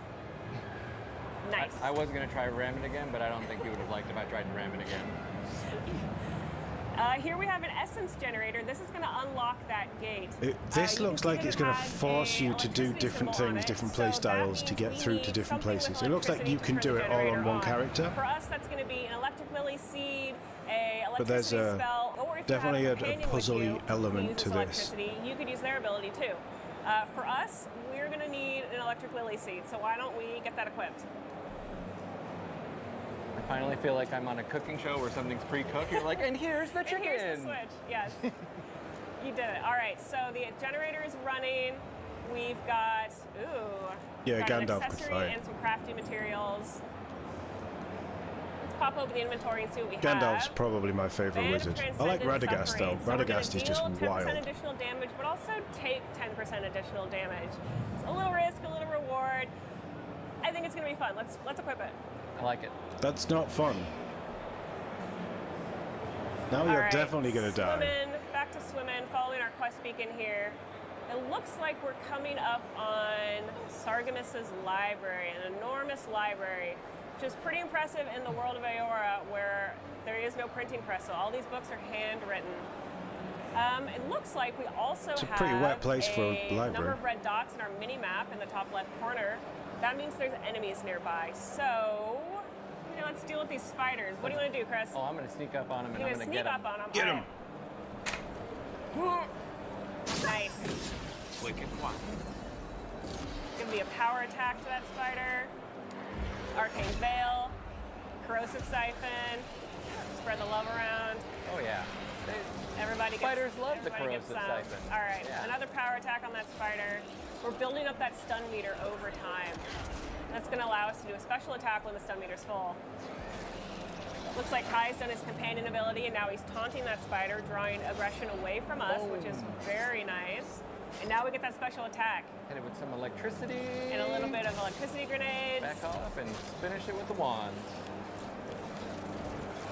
Awesome. Easy. Nice job. Thank you. Okay, All combat right, looks let's keep okay. moving. It looks so much better than it did last like year. We've got a blocker here, some webs in the way. Thankfully, Kai has an ability that will let us get right past that. Let's use Kai's fire starter ability. I'm a fire starter. And that should burn right away. There we go. It's always handy to have a useful friend around. A guy who can do tricks. Yeah, right? He always has a lighter. And, I'm walking around, I run into a web, I'm like, there it is. I got to get Kai. Call him up. He's dependable. That's what we say about Kai. All right. How many companions can you have? I don't see any sign of the expedition team, but what I do see are some Zorops and a water beetle. So let's join their party. Ooh, it looks like that damage we did to the water beetle is filled up again because he's being healed by the Zorop Elder. So we're going to need to take out that Elder right away. Yeah, burn him down with Corrosive Siphon. Get all my health back. Looking good. Arcane Veil's active. We're healed again. Kai's getting in the mix. Good. Oh, we got Bristling Frost. Excellent. So we're dealing with some accumulated Looks like a kind of mix between Elder Scrolls and Pillars of Eternity. Yeah, I'm getting that vibe. There he is. Although I've never played Pillars of Eternity, but I'm getting the Elder Scrolls feel. Yeah, the beetle's left. You think it's only one companion? Oh, he's so fast. We'll see. I mean, they did say this was early in the game. There you go. Nice. Did it. All right. Done and dusted. Let's keep moving. It's like the fantasy design. You didn't die there, did you? Like the sword design and the books and the world and all of this is the kind of fantasy that I love. I remember that. Yeah. It's not giant Final Fantasy-esque weapons, so and there's probably an element of that. Expedition team. Let's poke around this area and see if there's anything interesting we can the find. design, the UI, the whole thing, it's like sigils above a locked gate. And there's something in it's the there kind of fantasy style that I appreciate. It does have a bit of Dragon Age vibe with the power design and that look and feel, so but the one it's. on the left was going below us. I'm liking Let's this. pop down there and see what we can find. It's weird. We've seen games that look worse the more we see. This is one that's actually, I think, started out quite bad. Where's the other? Looked a little bit rough. And the more that we see, and as we see more extended gameplays, it looks better. On the left. Right there. It's pretty much Pillars of Eternity, is it? Boom. Nice. All right. I like the plant bomb thing. That's quite cool. We can get our prize from the sarcophagus. I think we can do third person. Can we do third person?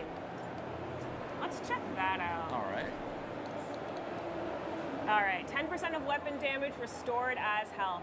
This is going to be super helpful for us as That's blood really mages. nice. So as we're doing damage, we're going to get a little bit of health back. That sounds fun to me. Let's equip it. You got it. It's better than 2% Sunder. All right. So I think we're near the relic. We haven't seen the expedition team yet, but we might as well pick up the relic while we're here. There's the relic. It's really shiny. It can't be as easy as just grabbing it. Can Ooh. Indiana Jones moment. I don't think the ruins liked us taking that relic. So we've had a bit of an earthquake, and it spawned some skeletons. Hello, friends. Hope you're ready for a skeleton fight. Yeah. Always ready for a skeleton fight. I love fight What they always skeletons. say about me.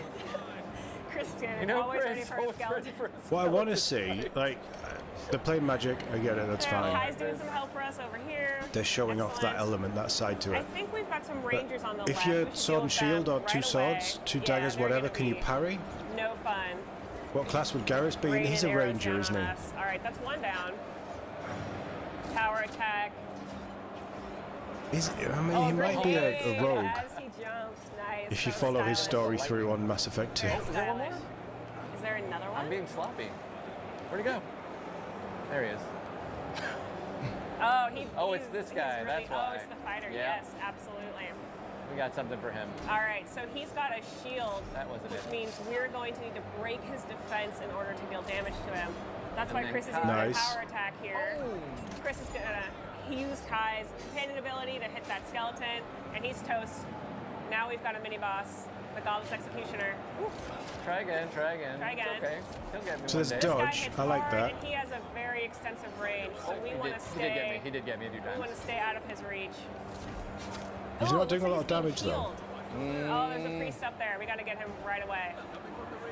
We're gonna get you. Arcane Veil active. Corrosive Siphon. Melting you down. No more healing. Melt down We're that done with priest. that. Excellent. All right, now we can finally Corrosive do some damage Siphon to the looks Godless very strong. Executioner. Ooh. Good thing we have Arcane Veil active. All right, we're building up some nice stun. He's taking frost damage. He's frozen now. Don't cut to Maybe we them should when let it you're go. showing gameplay. Hope you can hide damage numbers. Yeah. Yeah, it's a bit much, isn't it? Maybe Kai wants to get I'm in sure on you'll be this able too. to. Kai, give us a hand. Oh, and Kai finishes him off. Thank you, Kai. Such a good buddy. Well, we still got a few more skeletons to mop up. All right, hit him with a electric lily. Oh, no. We're gonna need to break his defense before we She's can saying do Lily, right? damage Not on it. Willy. Alright, Electric that's Lily. right. One Oh, moment. Chris. One moment. There you go. First Get that a health back. Oh, it didn't work. I got potions. All right. Resorting to a They're potion. over here. I can't So believe potion I is know, up. it's the first time all day too. it. All right, there's the ranger. This and Another this. electric lily. Yes, come into my electric pool of fun. You, sir. So is he being damaged I've had it with by you. the electric stuff as well? Yes. I would assume not. Bristling frost does it again. All right, Kai, I need some help. Thank you. Thankfully, And Kai's again. here to give us a hand. Boom. See? Awesome. You were So worried? we built up that stun meter, and now we got to use a special attack. I wasn't worried at all. Okay. I was a little worried. I was a little worried. Wow, that really does. everything. Unless you popped a potion or Okay. something, that really does heal you. That Okay, siphon. it looks like the fight is through, so we can keep going. Ooh, it looks like that earthquake caused some roots to grow and this area to flood, giving us a new way out of this zone. Our quest has also updated there on the left side of the screen. Now we have a few new objectives. At this point, we have a few options. We can go back to town, Paradise, and look around the Adirian embassy and see if there's anybody who wants this relic that we've grabbed. Or we can go back to the Oracle and say, hey, I got your relic, and see what he does with it. Or we can continue looking for the Adirian expedition team, which we still have not found. And it's looking like one of our quest beacons has turned into an area beacon. It's that little circle inside the larger minimap circle. That means there's something more to find in this area, so we maybe need to look around. Hey, I see a purple crack in the floor. There it is. What's that? Yeah, I'm what's not that? seeing. Let's crouch down through this ivy. I'm not seeing anything revolutionary in the I bet there's something back RPG here. sort of adventure game. Ooh, a hole in the floor. Perfect. Kai Like does everything not like the looks vibes. like you'd expect. It functions as you'd expect. Oh. This, They'd be dead. This Looks doesn't like look it, good. No. Not Looks at like it all. might be the Adirian Exposition team. Oof, this is Yeah. awkward. Yeah, that's the Expedition Leader's journal. That's too bad. Yeah, groundbreaking. Well, You have a choice of we quests. found the expedition. Really? Looks like they've only been dead a few hours. But how did they get in here? They can't have come the same way we did. We He swam. does look a little bit like Garrus, doesn't he? What's stranger is there's not a scratch on them. No sign of what killed them. It's like every member of the expedition team just collapsed. looks like we passed this intellect check, so I want to select this one. Whoa, check out those brows. They didn't get locked in here on their own. The Oracle put them here. We're using our big brain. Problem solving. That's right. Here's an idea. This temple is full of old animancy equipment. Could he be building a giant animat? I've heard of those, but I've never seen one. They're suits of armor brought to life by bound souls, right? The Oracle couldn't have put the expedition's souls in the statue of Aethys, right? Let's go ask him. Oh, that's cool. You can try. Oh, I can't do it either. Oh, that was a good one. That was a good one. Whatever the Oracle has planned for that relic, and for us, it can't be good, Envoy. Aethys is a dangerous god associated with Eora's bloodiest wars, and he recently killed thousands of people in Deadfire. Now, we have Deadfire a piece is of them. the tagline for Pillars of Eternity 2, wasn't it? Or the subtitle, sorry. Desperately. Tread Am I carefully. going to have to play Pillars of Eternity now? Kai is right to be concerned. He thinks the Oracle might be engaging in animancy, which in the world of Eora is a little dicey. Animancers have a pretty poor reputation, and honestly, in much of the world, animancy is illegal or really frowned upon. Oh, blood magic is fine, soul though. scientists. They use essence, or the stuff that souls are made of, to enact great magical works in the world, but also a lot of tragic stuff. So let's go talk to the Oracle and see what he has to say for himself. Oh god, He's can got you a imagine perfectly Obsidian reasonable romances? Explanation. He seems, you know, It's gonna be on the up and normal. up. Yeah. Those are things that people do. You have been gone some time. It's Do yeah, it's you mad. carry the splinter of Aethys? I found the bodies of the I could expedition listen team to in Matt your Mercer workshop. forever. Did you kill them? Ah, I did not expect you to be so thorough in your explorations. Nevertheless, I am impressed. As to whether I killed them, well, that is a matter of semantics. Does death occur the moment the heart ceases beating, or when the soul is broken upon the wheel? In one sense, then they are quite dead. In another, they remain very much alive. In either case, they have entered a state of change, and the impetus was mine. Let's Get 'em. see. It looks like we passed this perception check. You're gonna put their souls in your statue, aren't you? Yes, you and you alone see my purpose clearly.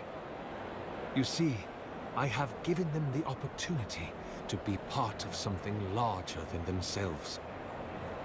With your help, I shall give them a new commission. To prosecute the redemption of a god. How do you expect to redeem Mythica. I Aethys? don't think I have seen the Mythica movies. Do you carry Tells you the awful, but relic Matt's in I at least asked one of you to them. collect? I think he's done a lot of like We do. little stuff like that, doesn't he? Excellent. The relic He's a you very have talented retrieved was voiceover. stolen Never seen from him act Aethys' that I'm body. aware of. He is Oh no, I bound saw him in to it, something. Maybe it was or Mythica. it to him. Is it And the before woman the hero? events at Ukaizo, he would speak to me through it. I know that's very He loose descriptive of speaks the to me film, no but longer. is she like a But slave I or something believe who he resonates with is the fighting to splinter stop an yet, evil as I do. Matt Mercer? If I am correct, when it is placed in the statue, the magnifying power of the Ardra will draw him into it, and he will be trapped. Locked into the reliquary with a chorus of furious souls acting as his conscience. He will finally begin the work of making right all the wrong he has done. All that is left is for you to place the splinter into the statue's chest. Will you do it? Place a sword through your We chest. could go up there and What do do you it. think? We gotta go No, up there I and want do to it do too? it. I want to Okay, do the cool okay, stuff. okay. Yes, I will put the relic All in right. the Yeah, that's statue. it. I want to see where this is going to go. He acts like he acts Once on the you have table. placed the splinter into the statue, I'm just saying he could go up there and do it. Yeah, I mean the dude knows his He's craft. 100 years I'll put it old. that Give way. him a break. He's got brittle bones. All right. All right, guy. This time I'll bring it up there, but next time, It's your turn. yeah, you're gonna fight the skeletons. All right, let's hop up on the scaffolding. the relic in there. Nice. There we are. Now, to fill the statue with essence. Do me the honor of pulling the lever. That was a crunch. And my lord will All right, let's do return it. to face justice. So they're bringing a god to life. Oh. My god, Aethys. Are you there? No. It's not working. How long was he working on this again? A few years. Oof, this is going to be awkward conversation. Yeah, let's see what he has to say. My lord Aethys has not returned. Something is missing from my design. Something I did not account for. It must be the chime. Without its ringing, he cannot hear the statue's Is call. Laura Bailey in this one? My I mean, who cousin, knows? will Maybe. you She's done join some my Obsidian holy stuff, work hasn't she? and lend your chime to the cause. So this chime that Sargemus is talking about is unique to godlikes. Only godlikes have a chime. It's what the gods give them before they're born to mark them as their own. As a godlike of Aethys, Sargemus has a chime given to him by Aethys. As a godlike of an unknown god, we also have a chime. So what he's essentially asking us is, will you give up what makes you special and die for my experiment? And at this point, we have a few options. We can say, sure, Sargemus, I would love to die for your statue. Or we can try to convince him that actually he should die. As a godlike of Aethys, Aethys is probably going to want his chime and not mine. Or we can attack him. I kind of want to attack him. You want to attack him? I want to attack him. We've He's been got too... a glowing Smash his sword. face in with one of my We've been wands. too nice to him today. There's nothing to fear. You won't feel a thing. Give him a moment to get settled. Oh, flaming sword. Ooh, he's fast. He is fast. See, he's just acting like he's old. He's not that old. Building up some good stun. I'm a little out of breath. Ooh. I'm out of breath. Sir, please stop. Kai doing some work. I'm no. okay. All right, second wind is activated. Second wind. We're up. See, still not a death. Now we're not technically. out. Not a death. Does it is fully Bristly voiced? Frost activated. Let's just do some Yeah. frost accumulation. Is it one of these Arcane Veil where and you Ferocious need to Incitement. play Nice. the first one to play the second one? Kai's using his companion ability. Now he's drawn the aggression.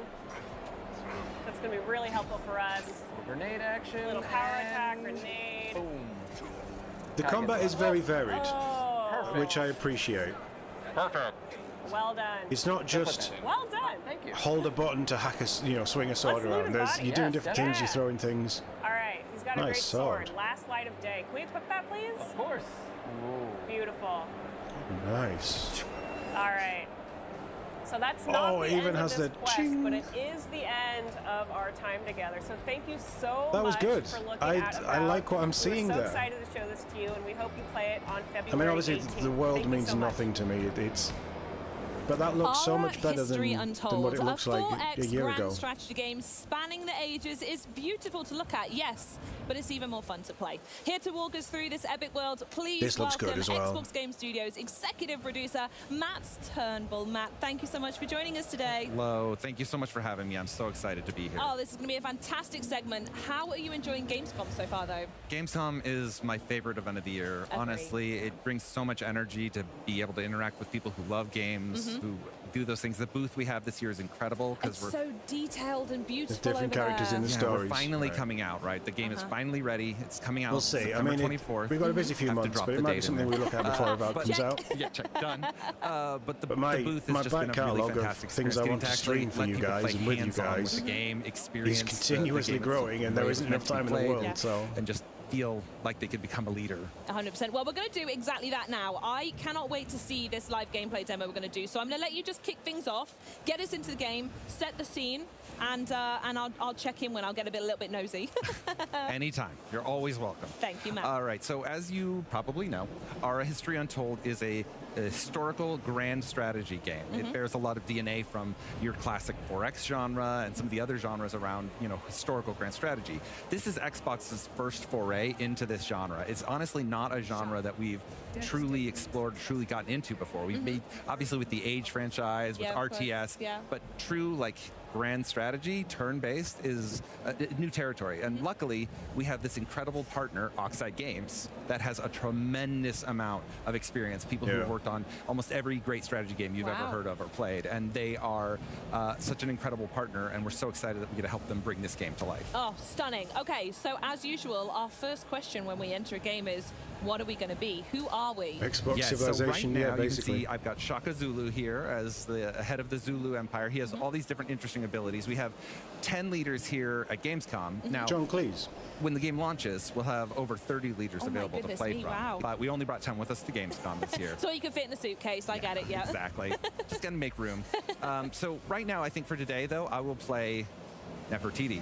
Lovely, okay. Why Nefertiti? What's Good the choice old there? So if you look at her different vibe, abilities here, you can see things like farms and their upgrades provide additional food per turn. She gets big bonuses if she's next to rivers, as kind of a reference to the work on the Nile. And then as sort of a person who is very famous for being a royal wife and a queen that pushed the religion of the worship of the Aten, the sun, she had this opportunity to have these awesome religious abilities. So when you found a religion with her, it spreads faster and you're able to move it more. And in those early eras, it can be very, very powerful kind of and a really strong source of prestige, which are the points you need to win the game. Interesting. Okay, let's crack on with Nefertiti then. Nefertiti And over here we go. This is Cleopatra. my favorite bit, map building. What do you suggest we go for today? Well, we've kind of Map pre-set up size a map that we think will be a incredibly good huge. show for us. We've got 8 nations on the map. We have average sea level. You can change everything in the game, from the temperature, the humidity. The humidity, wow. Even the axial tilt. And so this is one of my favorites, because when you imagine, the Earth, you know exactly how it's tilted to the sun, right? So pretend that it was like a planet that was more tilted. In that case, the map it would generate would have a much hotter area, a much colder area, a broader cold area, depending. So it generates all of those things based off of that. Now, you get a deterministic seed, which is basically a number that you could put in, and as long as you have the same options at the same seed, it'll generate the same map, which means that if you fall in love with a map, I fall in love with a map, we can share it. Oh, I love that. Okay, awesome. And what was the size of the map we went on here? Because I know, especially when we call this a grand strategy game and referring to some of the other games you've mentioned already, map size and scale and detail is so important. So A, what are we doing today? And B, what options do you have there? Yeah, so honestly, the game has a number of different map options. At its largest map size, you can fit up to 36 nations on there, all at once. Goodness and me. thanks to the power of simultaneous turns, which is one of the unique innovations in Ara, the players are able to all take their action within the time term, whatever the time limit is you set in multiplayer, and then a single player as long as you want, and then you submit the turn, and all the actions resolve simultaneously. And it goes, okay, interesting. And so you can play with 36 players, and it's totally functional. Doesn't feel like it wouldn't really work to play 36 players one at a time and over time at a time. Yeah, with a cup of tea, come on, lads. I would take off for a while, and then come back, and it still wouldn't be my turn. Absolutely. So what's this exposition that we just got at the beginning of? And also, Act 1 is an interesting thing to read. Yeah, so in Ara History Untold, the game is broken into 3 acts. Now, you play the same leader from the very beginning of the game all the way to the modern era. When we say a history untold, what we're talking about is the untold history of this alternate Earth, this alternate life of this alternate ruler. And so you play the same history, you play the same ruler, the same nation. You take them from the beginning of the first agrarian, the first farms, all the way to the modern era, and even a little bit into the singularity age. Oh, when God. technology Okay, well, comes let's jump in. I want to see this first bit, and I'm picking up on that singularity No, bit, I want to see the wild. singularity All right, so one of the age. first things you probably notice is that Ara has a kind of a different presentation. You know, a lot of these games are inspired by board games. Yeah, it's turn-based. Hexes, tiles, and I love Simultaneously those. But turn-based. With Ara, we really wanted to deliver the player fantasy of being a leader I of a will real be playing world, this. the choices you make. I've been And so looking forward to there are this for a things while, like even though it's not my organic kind of game. borders, or where the river goes is where the natural borders are. Winding. Oh, I love that. And you could do other things like, if you zoom out and look around, sometimes you'll see mountain peaks out in the distance because your people could see those mountains. For right now, though, it looks like we have a nice little temperate forest here, some plains that are lovely. We've got some some grains available, and we can zoom all the way down and see. Oh my goodness, you get so close. Yeah, there's some wheat growing over here, and then if I zoom in over here, you can see some rice that I could turn into some rice farms. Over here, it looks like there's some dangerous predators, in this case, some wolves. Oh, interesting. Okay. Well, do they move freely around the map, or would you go to engage them over there? So you have to hunt them in order to be able to take advantage of this area. I and see, luckily, in okay. the early areas, I have this scout, which is a unit that can go out and do some great stuff. So I'm going to send my scout there. Oh, wow, it's zoomed. You can see how with simultaneous turns, they haven't made their full move, but they've indicated where they'll go. Interesting. Okay. One of the fun things about simultaneous turns is you can cancel orders at any time. Oh, wow. And so the game has the depth and complexity of like a grand strategy game with layer after layer after layer.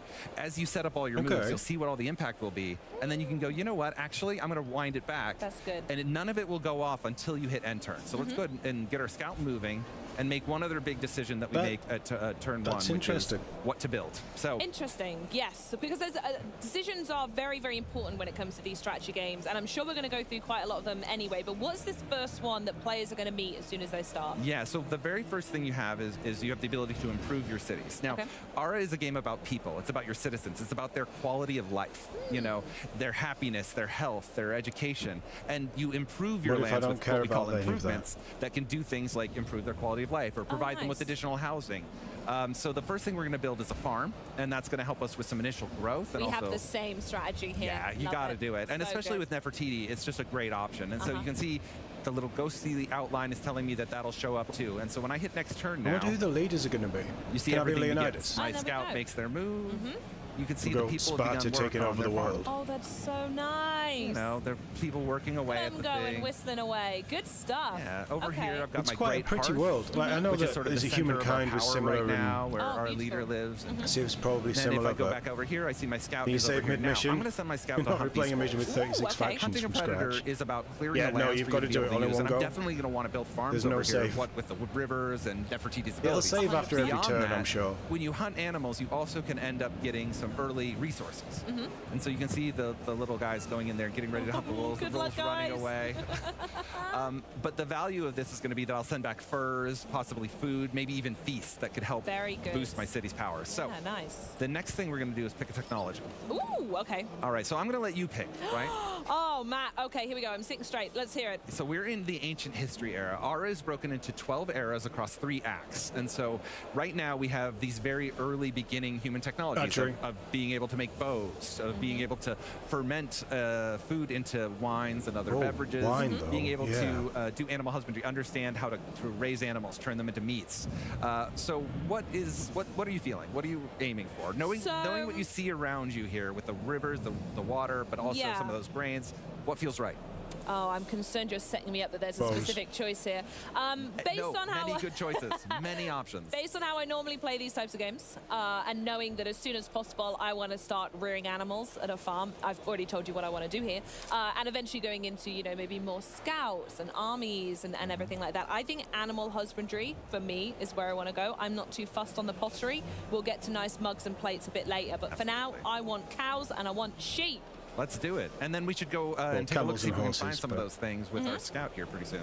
I will say quickly, though, on that decision, as it's such an important Yeah, one you that's make at the definitely a housing beginning, reference, yeah. what's a good option for He's first-time everywhere. players? You can't get Is away it from animal him. husbandry? Is that the route you would typically kind of recommend people go for? Well, honestly, there are a lot of different things you can do. It depends on what your strategy is. You should really pay attention to who your leader is and what their powers are. So if I was playing Shaka Zulu and I was intending to meet my neighbors and go and try and conquer them right away, I might pick archery. But if I was playing as, again, Nefertiti, I might go for grain storage. Because See, I knew you'd set me up. I went for the wrong one. or animal husbandry.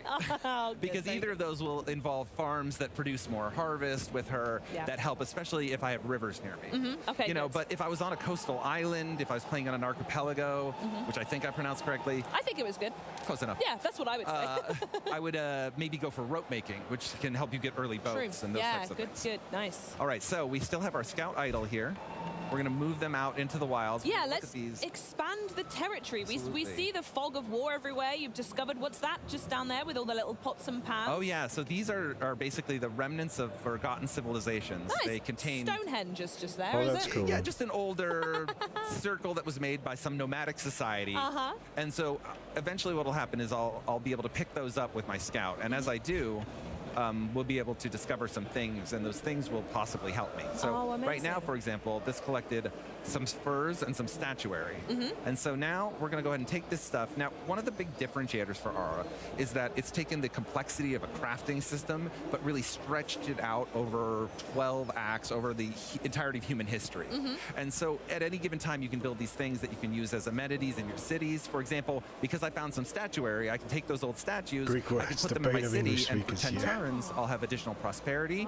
And if I had any culture improvements, like say English a speakers library or don't do well like with a foreign museum or words. something, or an artisan studio making those pots and pans, there we go. They would get a bonus as well from this, the being inspired by the beautiful statues. So I'm definitely going to put that now, and it's going to, you can see it's going to raise the quality of life of my citizens, and then I'm going to continue to build. Now, I'm also going to go ahead and, money talks, right? It does indeed, Matt. Yeah, so you can always get more wealth, and if you get more wealth, you can use it a bunch of different ways. One of the ways is you can rush production. I can throw money at the problem. So you can prioritize things in the heat of battle if something's going on and you need it. You need it, absolutely. Ooh, okay. Now, you might notice these cougars over Cougar. here. Jahira's around. Bearcats, all names for the same animal. But they are here. Mountain lions, that's another one. There's another one, nice. It's the animal with the most names. I don't know if you know that, but it actually is. I never thought of it that way. Weird, but it's true. So I can take them and hunt those, but I'm not gonna, because they're a little more dangerous. It'll take me 2 hunts, and I'll be at danger 4, and I could really lose a lot of health. So, like we said, we're gonna go look for some friendly animals. Let's go find some sheeps. Let's go find something a little safer. The thing I've also found quite interesting is you haven't met any other people yet, and you said this is a small map size. Yeah, right? So even on a small map size, there are quite a number of regions. There's a lot to explore. Pressure or instant sort of heat that someone's right next to you and you're fighting this is definitely for you, Not Mike. necessarily. Is that intentional? There is a bit of an intention to give people a little bit of space at the beginning, but honestly, you can set the game up in so many ways. There's so many options with map generation. You can make a tiny map where everyone is clustered together. You can create it so there's very little land or only a single continent, all of these different things. So in this one, this is a map style that really benefits that. And if you zoom in here, you can see our farm.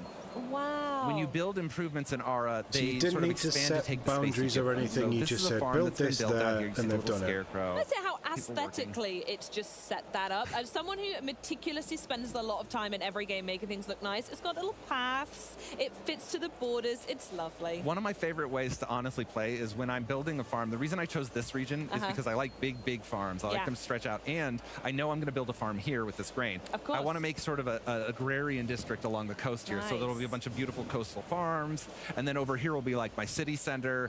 You can kind of play the game almost as a sandbox at the lower difficulty settings and really just build, the nation of your dreams. And I suppose the most important question is, what's all this worth? This looks is really the good. end of the game to conquer and wipe everyone off the map, or is it to have the most farms and to have killed the most cougars? I know you mentioned the singularity, but what is that point? What are you trying to do along the way? It's a totally valid question. It's really good. To win an Ara History Untold, your goal is simply to become the most prestigious nation on the planet. You want to earn the most prestige. You want to be a nation that is known to the ends of time and that everybody will learn about and talk about all the way throughout history. So you can earn prestige Egypt, many Greece, different ways. Everything you do has Rome. some form of an impact. They've already won that For example, game. right now, most of the prestige I've earned is from the quality of life of my citizens. I've been providing them good goods. I've been farming, making sure they have enough food and everything. And because of that, I've been slowly earning prestige over time. Okay. When I was to create a religion, the more my religion spreads, the more I empower the religion by having more powers, which are called verses in the game, which give you new abilities. The more of those that I have, and the more that I can convert other nations to my religion, the more prestige I would gain from that. And you can do it through military, you can do it through commerce, and I love the idea that there's someone making notes going, I'll give you a point for that. That was a good decision. Yeah, you can have this prestige. Yeah, you can have this. You're a little bit more well known now. One of my favorite things about the prestige system is you can pivot over time. Okay. In the first act with Nefertiti, maybe I'll work really hard on spreading my religion, but then maybe in the middle eras, in the early medieval ages or something, I'll rush iron and rush into swordsmen and rush into knights and try to do some conquering. And then as I get into the third act, maybe I'll start producing masterpieces. Oh, okay. But you can do all of these things, and then you end up in this stack with the other societies. You can see. You can constantly see where you're stacking. Absolutely, Interesting. and you can understand how you're earning prestige and where it's coming from, and how you maybe could be doing better. One of the other innovations. Forgettable. Very sad. Oh my! If Very harsh. I ever find myself there, I think I would cry. Well. You wouldn't have to cry for long, because at the end... I can boot up a new go and start again. Always. But also, at the end of every act, the forgettable nations are actually culled from the game.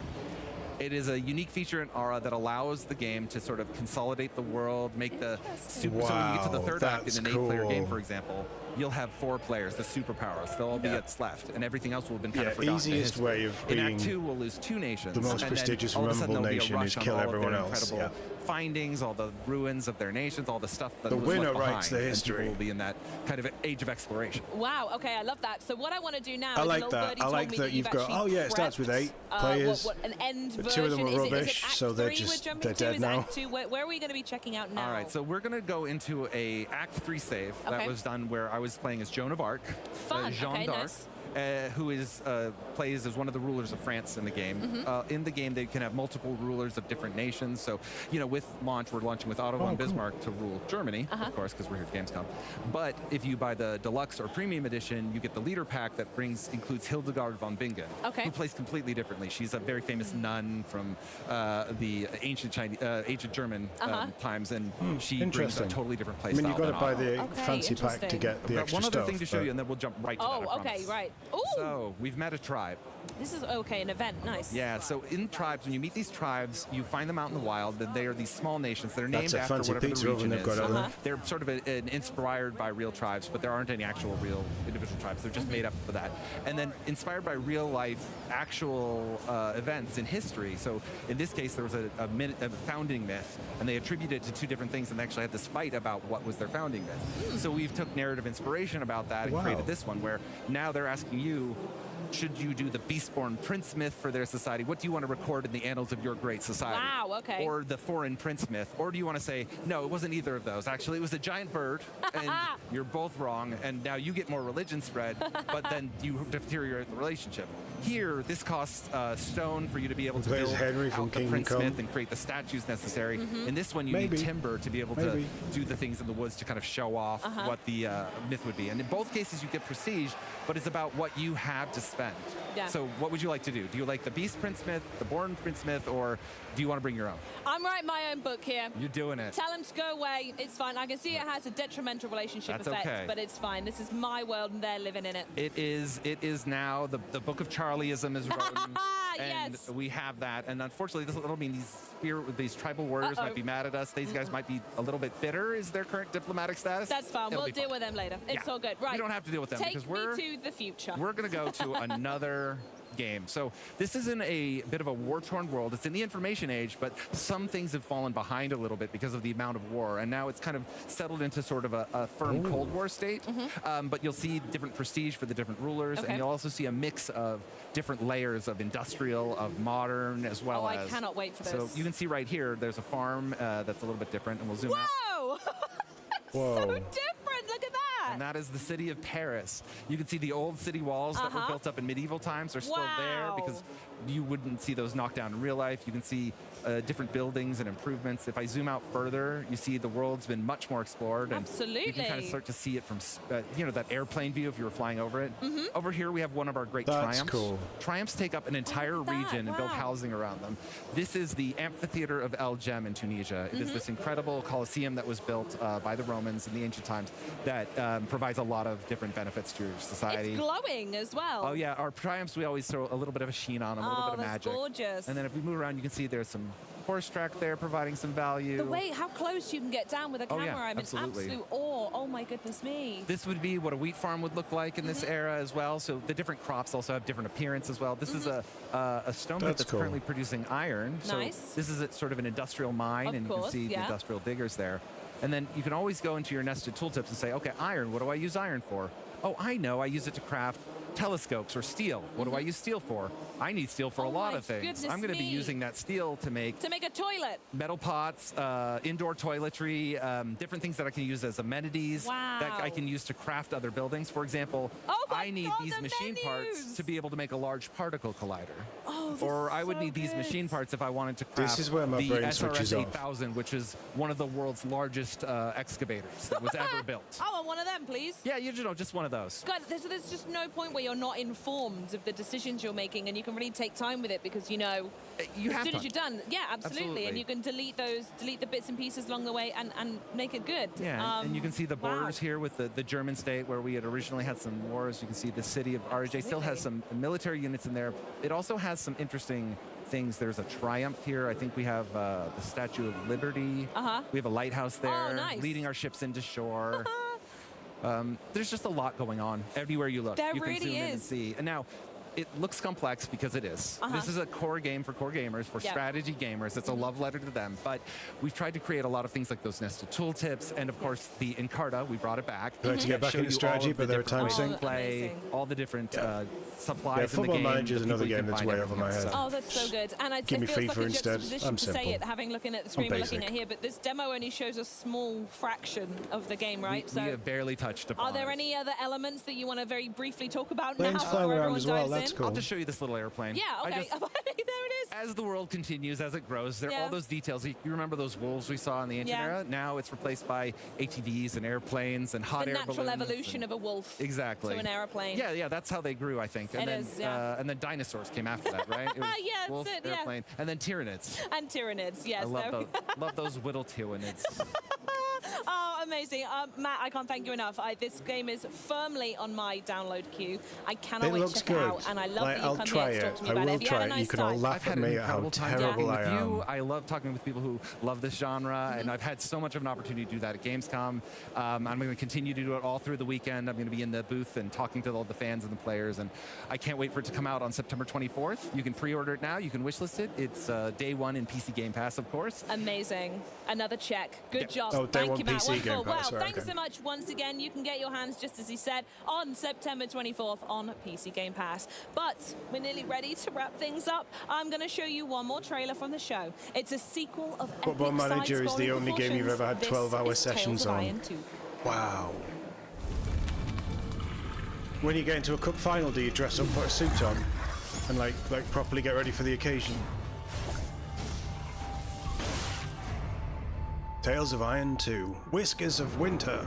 Oh, this is the rat game, right? Ready for their cruelty, their barbarity.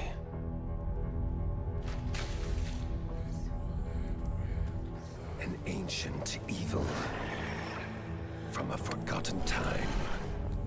It's not Geralt, is it? Place. There's this familiar growl. I don't think it is.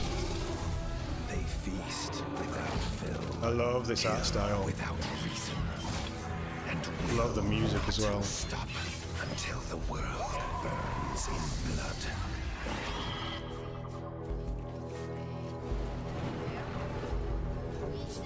Fight fire with fire, they say. Spent out about an hour preparing tactics only to mess it up.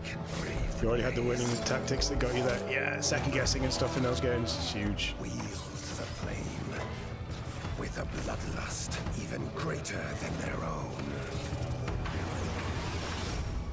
Tales of Iron 2, Whiskers of Winter. That looks hilarious. Just That so looks many fun. great interviews on this stage the last 3 days. We've just had a blast, haven't we? It's been so good, Bex. And remember, with Xbox Game Pass and Game Pass for PC, you can get new games on day one like Call of Duty Black Ops 6 I guess on that's October pretty much 25th. it. Play some of the biggest games of Today the was year definitely and better. unlock partner benefits from Riot Games and EA Play. If you are Indiana not Jones already is a Game looking Pass good, member, although I'm a join bit now pissed and off we get your didn't get first to see month of anything PC new. Game Pass for Avowed is $1 or really €1. impressed me. This offer is not going to last Looking long, really though, good. so you need to act now. So Ara as well. Ara's looking very good. Looking forward to more of that. 33 Immortals, we didn't see anything new necessarily, but that looked good. Space Marine 2, we got a nice little demo. That was cool. Squirrel with a gun was something. It just looked wild. Let's pause you there. Yeah, that was better. They ended on the big day, I think. Everything that I've seen, there hasn't really been anything that I've seen that I've thought, no, that looks terrible, I'm not interested anymore. It's always been at least a, you know, this is looking promising kind of thing. If it's something that I'm interested in. Yeah, really, really good. I think this is the first Gamescom where I've done this. I want to do more of them. I really do enjoy doing these reaction streams and just talking to you guys. and just having fun, looking at new games and things. This channel is not going away. I'm going to be doing more content in the future. We obviously have a lot of games coming out to play on the other channel, but also, you know, there's the Game Awards coming up that I think I want to stream this year if I'm well enough and I've got the time. There's trailers and things and news we're going to be looking at. We're going to be looking at the Dragon Age Veilguard stuff when that comes out next week's a big week for that. And, you know, who knows where we're going to go with this, but we're going to get back to the Todd Reads the News stuff. It was the best day of the 3, wasn't it, Mike? Yeah, I agree. 100%.